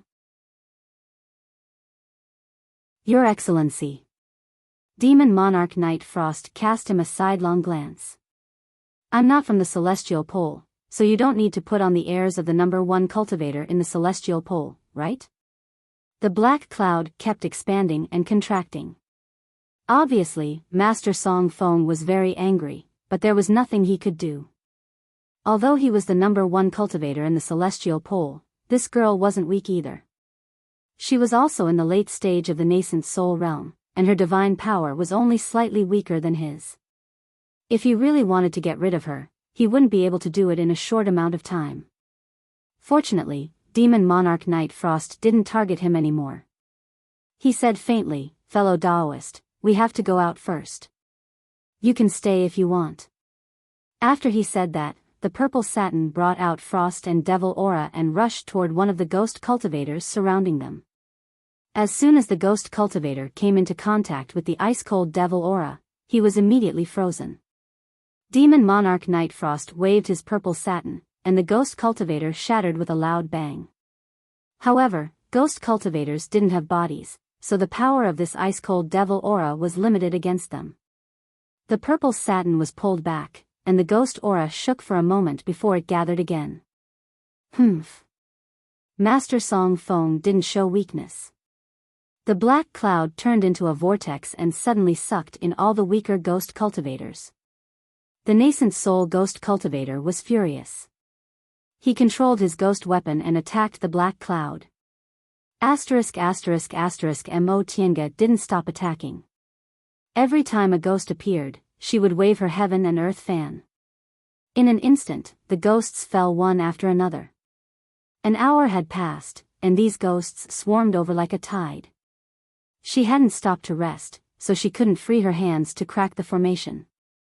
She was secretly anxious. Although the spiritual aura a nascent soul cultivator's dantian could hold was very large, it still couldn't withstand this kind of continuous fighting. In particular, the ghost cultivator's base camp was right here. If a more powerful ghost cultivator came, wouldn't they all be stewed? Just as she was thinking about this, she suddenly heard a phoenix cry. A red light rose, and a vermilion bird made of flames appeared in the darkness, instantly tearing it apart. Under the vermilion bird, Mo Tiange saw Qin Shi. She was delighted. She waved her golden lightning to stop the ghosts and rushed toward Qin Shi.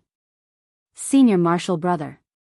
Qin Shi looked back with a smile and put away the vermilion bird bow. He was still controlling the 3-yang real fire sword to kill the ghosts that kept rushing over. The darkness was slowly swallowed by the vermilion bird's flames, and light appeared again. Jing Xingji and Nia Wushang ran toward them, and the 4 of them reunited. I'm so disgusted. Jing Xingji looked at these ghosts with disgust. Could it be that when people become ghosts, they lose their sense of beauty? They were either missing arms or legs or covered in blood. Could they really be disgusted to death? Although he said that, judging from his appearance, he still had strength to spare. Seeing that the 10,000 ghosts devouring formation was cracked, Wen Si shouted, lay the formation again. How could Mo Tiange and the others give them this chance? Sword light and lightning struck Wen Si at the same time. What should we do? After disrupting their formation, Mo Tiange said, we can't go on like this. They have a lot of people, and this is the belly of the mountain. We can't kill them, and we can't escape either. We'll be worn down by them. If they were outside, it would be easy for them to escape, but nascent soul cultivators weren't easy to stop, and they were in the belly of the mountain. I have a way, Nia Wushang said. Go back. We'll go back to the temple. They definitely can't get in. Right. Mo Tiange recalled that when they were in the Sea of Returning Ruins, those devils couldn't enter the Vermilion Bird main hall. Presumably, White Tiger was the same. Qin Shi made a prompt decision. Let's go.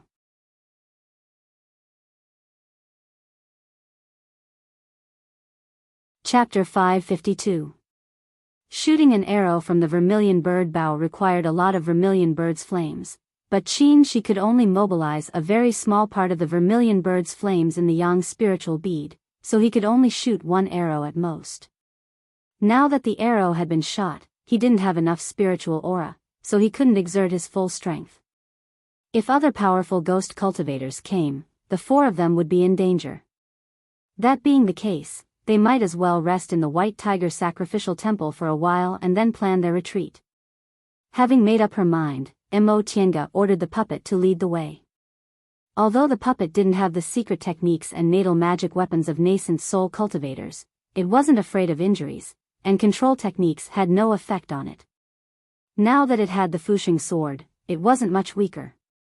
Most importantly, even if the puppet was damaged, it would be fine after a little repair, unlike real cultivators who had to recuperate for 30 to 50 years if they were seriously injured in the nascent soul realm. As for the Fusheng sword, after the devil aura and impurities were removed by the spirit-quenching water, it was definitely a high-grade magic weapon. Before Fu Yaozi left, he also gave Mo Tiange the incantation to refine the Fusheng sword. If she could refine it completely, it would also be a sharp killing weapon.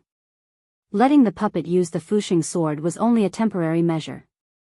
The Fusheng sword was a flying sword with thunder attributes, so it had to be matched with thunder techniques to fully display its combat power. Lifeless objects like dolls, which had no dantian and no divine sense, were most suitable for pure force treasures. However, these kinds of treasures were only suitable for martial cultivators. There were very few martial cultivators, and even fewer of them were of high grade. Wanting to find a powerful pure force treasure was even harder than buying a top-grade treasure. For this matter, they could only participate in more nascent soul cultivators' trade fairs in the future and exchange treasures. The puppet led the way, Qin Shi followed closely behind, Mo Tiange and Nia Wushang in the middle, and Jing Xingji brought up the rear. After the three of them left, Jing Xingji looked at the ghost cultivators with a smirk. He took something out of his Qinkuan ring and threw it at them. Puff! The thing turned into a very faint smoke in the air. The smoke seemed to have a mind of its own. It divided into more than a dozen strands and entangled the ghost cultivators. The ghost cultivators were caught off guard. Before they could do anything, several loud booms rang out and thunder and lightning intertwined, fixing the ghost cultivators in place. Let's go. Seeing that the ghost cultivators had fallen for the trick, Jing Xingji hurried to catch up with them. Mo Tiange looked back in astonishment. She knew that there was something called the Heavenly Lightning Seed, which was sealed with the soul of a demonic beast. Once it was thrown out, it would be extremely powerful. However, this kind of thing wasn't easy to make, and after one reached core formation, there were ways to break it, so it wasn't common. The thing that Jing Xingji had thrown out was very similar to the Heavenly Lightning Seed, but it was much more brilliant. Not only did it use smoke to obstruct one's vision, but it could also automatically close in. More importantly, it had the effect of freezing one's body. During a battle, if one could toss out one of these, one would be caught off guard and easily fall into a trap. Later, he would ask him where this thing came from. The ghost cultivator was locked in place for about 10 breaths of time. For nascent soul cultivators, this amount of time was more than enough. Even if they couldn't fly at top speed in the belly of the mountain, the four of them could still use their escape techniques to leave the ghost cultivator far behind. A moment later, the ghostly cultivators caught up to him. They had no physical form and were extremely fast. Even the most skilled human cultivators would not be able to catch up to them. Upon seeing this, Jing Xingji took out another thing from his universe ring and tossed it out. The ghostly cultivators stopped and each threw out a ghost tool, assuming a defensive stance. In the end, the thing just fell down lightly and didn't explode at all. The ghostly cultivators were stunned. Wen Si was furious. She raised the scroll in her hand, and black characters flew out from between the pages, pressing down on them. Jing Xingji swung his flying sword, and countless sword lights formed a protective shield, blocking these black characters. This went on for about 7 minutes. The 4 of them took turns to attack, and they finally saw the entrance to the sacrificial temple. The closer they got to the sacrificial temple, the more obvious the white tiger's breath became. The speed of the ghostly cultivators gradually slowed down, and some of them even looked perplexed and uneasy. Upon seeing this, the 4 of them knew they had made the right bet. Sure enough, they didn't dare to enter the white tiger sacrificial temple. As they went deeper and deeper, the ghostly cultivators finally stopped. A ghostly cultivator asked fearfully, "Elder Wen, do we still want to go in?" Wen Si glared at the 4 of them angrily. In the end, she clenched her teeth and said, "Go back and report to the Ghost Lord." But, another ghostly cultivator said, trembling with fear, "If we didn't kill them, will the Ghost Lord punish us?" Wen Si's gloomy eyes turned to him, and she said coldly, "You still hope that the Ghost Lord won't pursue this matter?" The dozen or so ghostly cultivators lowered their heads in silence. Wen Si said, "There's the white tiger's breath here. If we enter, we'll be burned. Think about it yourselves, the pain of being burned or the Ghost Lord's punishment, which one is more unbearable?" Upon hearing Wen Si's words, the ghostly cultivators didn't say anything, and fear appeared on some of their faces. There was no such thing as spirit roots for ghostly cultivators to cultivate, and they had very few bottlenecks because they only had the power of the soul. The price they had to pay was that they were much weaker than humans and demonic beasts. Once their souls were burned, that terrifying feeling was unbearable even if they had already formed ghost infants. Moreover, if their souls were burned, their cultivation would also be greatly damaged, and it was even possible for them to regress. However, accepting the Ghost Lord's punishment was also very painful. After a long time, Wen Si sighed softly, and sorrow appeared on her pale face. "Let's go back. Even if we endure the pain of being burned, we might not be able to kill them. We might as well accept the Ghost Lord's punishment." Finally, a ghostly cultivator answered, "Yes, Elder." They're all gone, Jing Xingji said. The 4 of them had arrived at the square where the white tiger was. The white tiger's breath was very strong here, so they didn't dare to get too close and sat close to the stone wall to adjust their breaths. Qin Shi opened his eyes and said, "They really are afraid of the white tiger's breath. They don't dare to come in, and we also don't dare to go out." Jing Xingji sighed. "Do we have to do closed-door meditation here for dozens of years and absorb the white tiger's breath before we can go out?" Qin Shi shook his head and said, "Why do we have to do that? Although we can't go out, we can call for help. Do you want to send a message to your ancestor?" Qin Shi smiled and glanced at him. "Are you very jealous?" Jing Xingji rolled his eyes. "Yes, I'm so jealous that you have someone to call for help." Not to mention that he had already left Gujian sect. Even when he was still in Gujian sect, he still relied on himself for everything. Despite his resentment, Jing Xingji's expression didn't show any self-pity. Obviously, his state of mind had been seen through. Qin Shi said sternly, "There are so many ghost cultivators here that we can't treat them lightly. Even if we go out, we have to inform the Immortal Alliance to make preparations in case ghost cultivators come out and the celestial pole will be in chaos." "You mean?" Jing Xingji seemed to be thinking about something. Although the Immortal Alliance is fighting on both sides, it's still possible to transfer a dozen or so nascent soul cultivators. This was a big move. Jing Xingji exclaimed in his heart. Transferring a dozen or so nascent soul cultivators for help was something he didn't dare to think about in the past. It was good enough that no one hit him when he was down. However, this was also a coincidence. Now that there was the Celestial Pole Immortal Alliance, they could gather so many nascent soul cultivators. A dozen or so? Do you think it's enough? Jing Xingji was worried about a lot of ghost cultivators. If a nascent soul cultivator leads them, it should be enough, Qin she said. Besides, there are tools to deal with ghosts, but they weren't valued because there were no ghost cultivators in the Celestial Pole before. Now that they know there are ghost cultivators here, it'll be much easier. Thinking that those ghost cultivators weren't very strong, Jing Xingji nodded. It seems you're going to ask your ancestor to come in person. Qin she looked at the white tiger in the middle of the square and said meaningfully, we can't let others take advantage of it. Jing Xingji understood what he meant and chuckled. Before that, let's refine part of the white tiger's breath first. Once other nascent soul cultivators arrived, the white tiger sacrificial temple would no longer be a secret. At that time, this sacrificial temple would belong to the Immortal Alliance, and it wouldn't be easy for them to absorb the white tiger's breath. Jing Xingji nodded. The white tiger's breath was a great fated chance, so how could they give it to others? Of course, they had to take advantage of it first. In any case, those ghost cultivators wouldn't dare to come in. However, when he thought of meeting those nascent soul cultivators soon, his face became gloomy. If there were people from Gujin sect among them, what's wrong with you? Mo Tiange asked from the side. Jing Xingji turned to look, but he was talking to Nia Wushang. Nia Wushang's eyes were closed, and her face was pale. Upon hearing Mo Tiange's voice, Nia Wushang opened her eyes and said, this white tiger's breath. Mo Tiange was stunned.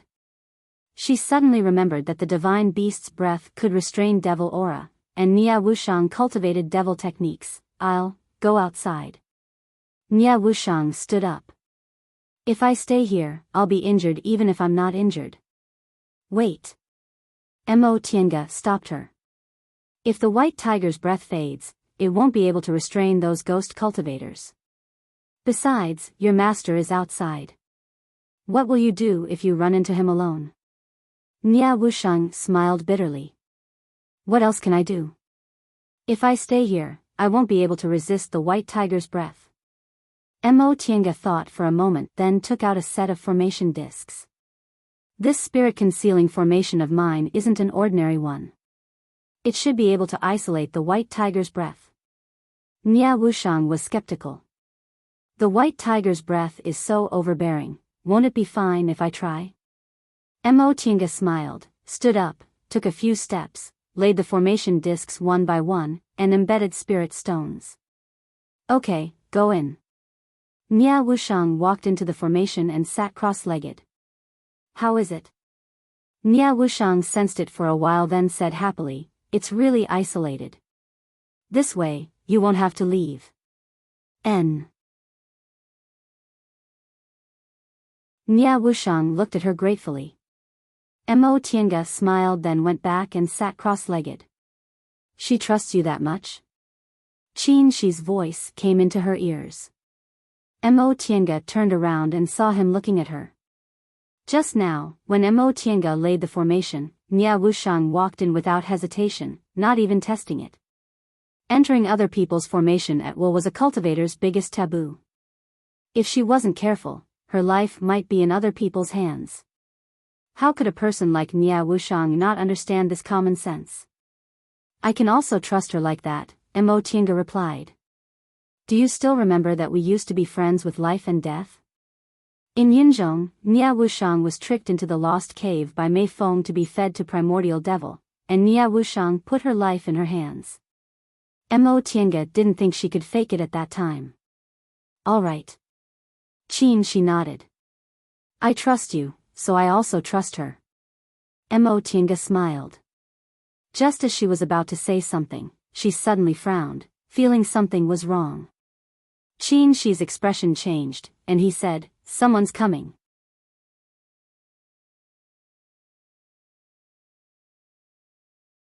Chapter 553. A few auras suddenly appeared, moving along the stone path towards them at high speed. The 4 people stood up at the same time, each casting their own defensive means. There were also 4 people coming, and 2 of them were very powerful. They must be Master Song Feng and Demon Monarch Night Frost's group. Qin Shi winked at Mo Tiange and said, "Run if you can't do it." Mo Tiange nodded. If Master Song Feng and Demon Monarch Night Frost were still enemies, they still had a chance to survive. If the 4 of them joined forces, the late nascent stage cultivators wouldn't be afraid. However, if Master Song Feng and Demon Monarch Night Frost joined forces, the 2 late nascent stage cultivators could only run. However, she thought the former was very likely.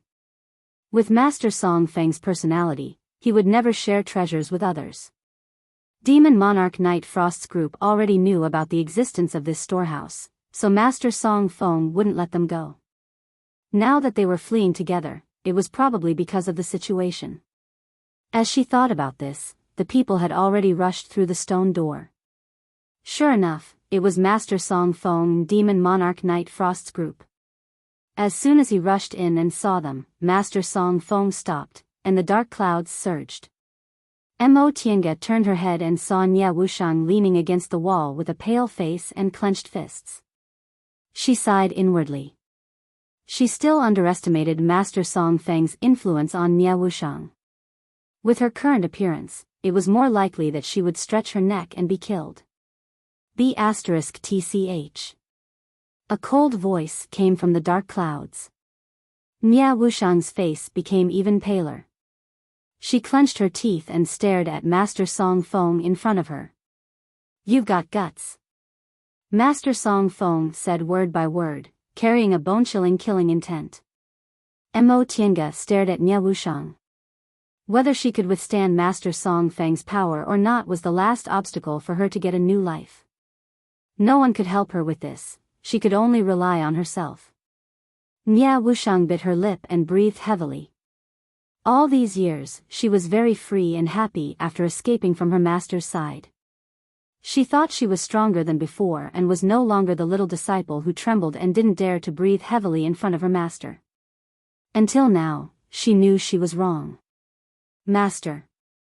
When she heard his voice, she couldn't restrain the fear in her heart.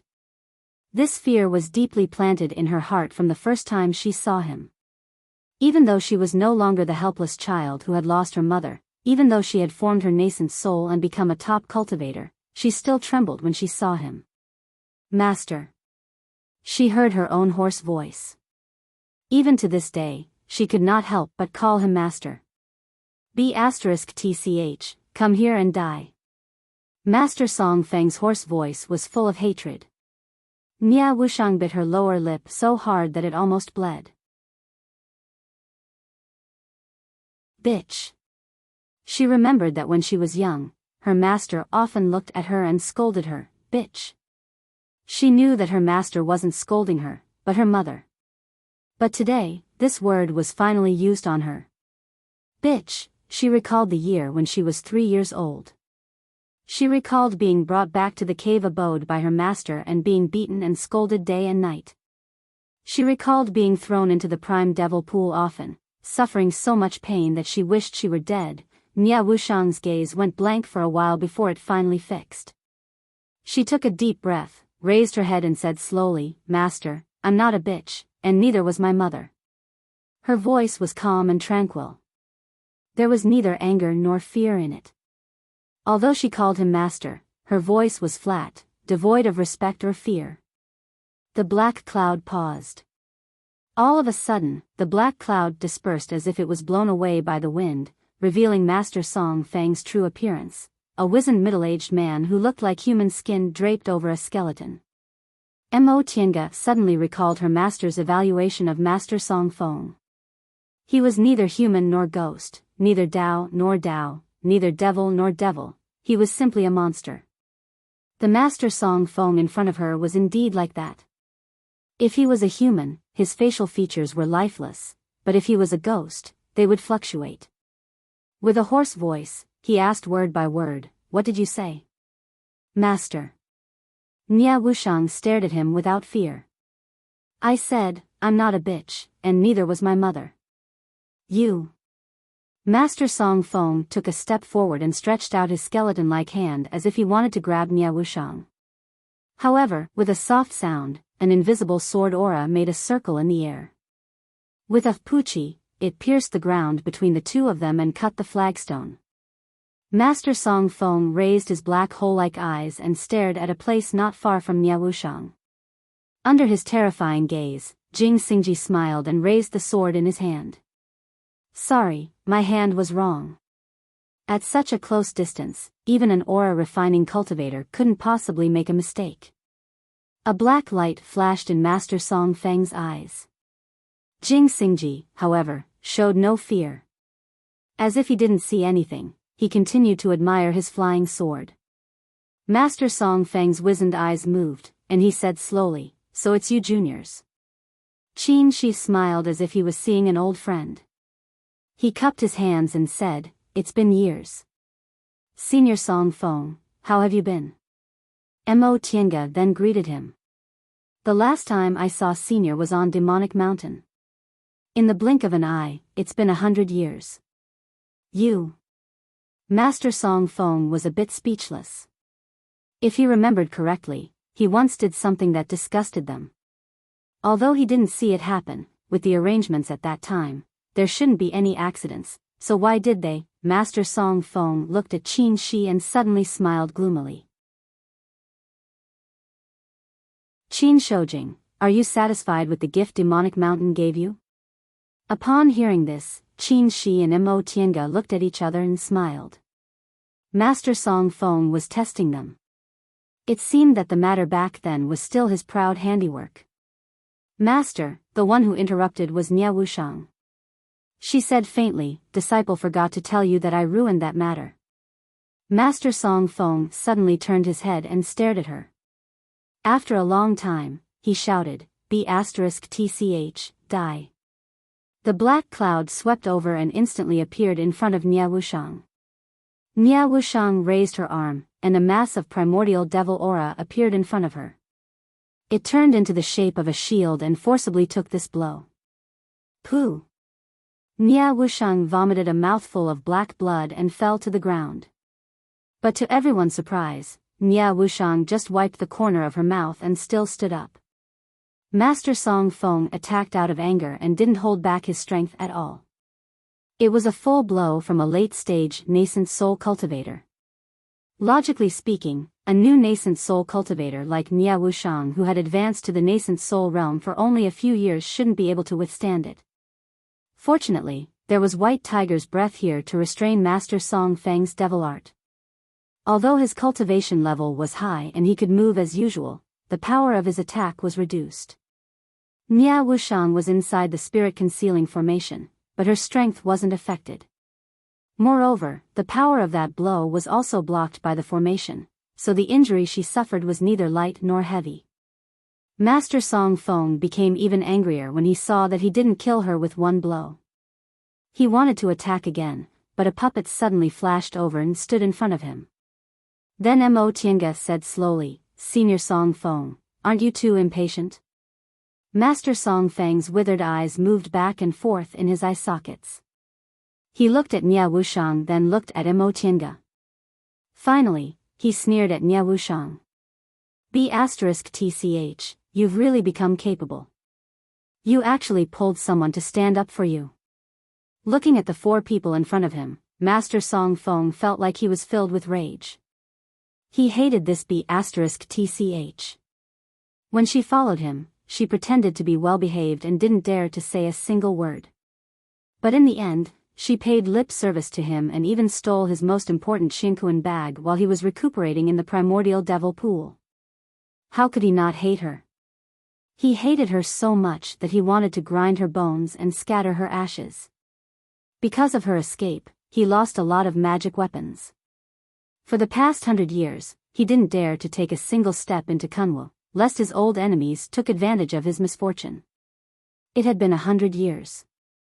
He hid in Langtu Mountain for 100 years, and all of this was because of her. For the few hundred years he had left in his lifespan, how precious was 100 years. But what about this B*TCH? She took his Chinkuan bag and lived freely for 100 years. She even formed her nascent soul. Thinking about how her cultivation level and happy times were all exchanged for his 100 years of being a good-for-nothing, he controlled his hatred. Especially when she returned to the celestial pole and even brought others to his treasury to take treasures. That B*TCH was just like her mother. But fortunately, he hadn't lost his mind. Now that this B*TCH had a helper, she wasn't someone he could casually kill. These juniors had all formed their nascent souls, especially Qin Shoujing, who had advanced to the middle stage. The four of them had joined forces, but his strength was suppressed by White Tiger's breath. There was also that old witch from Yunzhong eyeing him like a tiger watching its prey. If he wasn't careful and ended up being besieged by them, the losses would outweigh the gains. Looking at Nia Wushang, Master Song Feng calmed down again and said coldly, "What? Weren't you afraid of becoming a devil cultivator? You still dared to practice primordial devil great technique?" Nia Wushang lowered her eyes and said faintly, "Whether I'm a Dao or a devil, it's all in my heart. What does it matter whether I practice a devil technique or not?" Her words made Master Song Feng furious again. She stole his Qinkuan bag and took away his primordial devil great technique, but she actually dared to talk about her heart with him? Black aura surged, and he once again returned to his black cloud appearance to cover up his anger. "What a good heart," Master Song Feng said coldly. B*TCH, have you been happy these 100 years? I'm not a B*TCH. As soon as he finished speaking, Nia Wushang raised her head. This time, there was arrogance and anger in her eyes. "What right do you have to say I'm a B*TCH, Master?" Before Master Song Feng could answer, Nia Wushang had already taken a step forward and stood ramrod straight.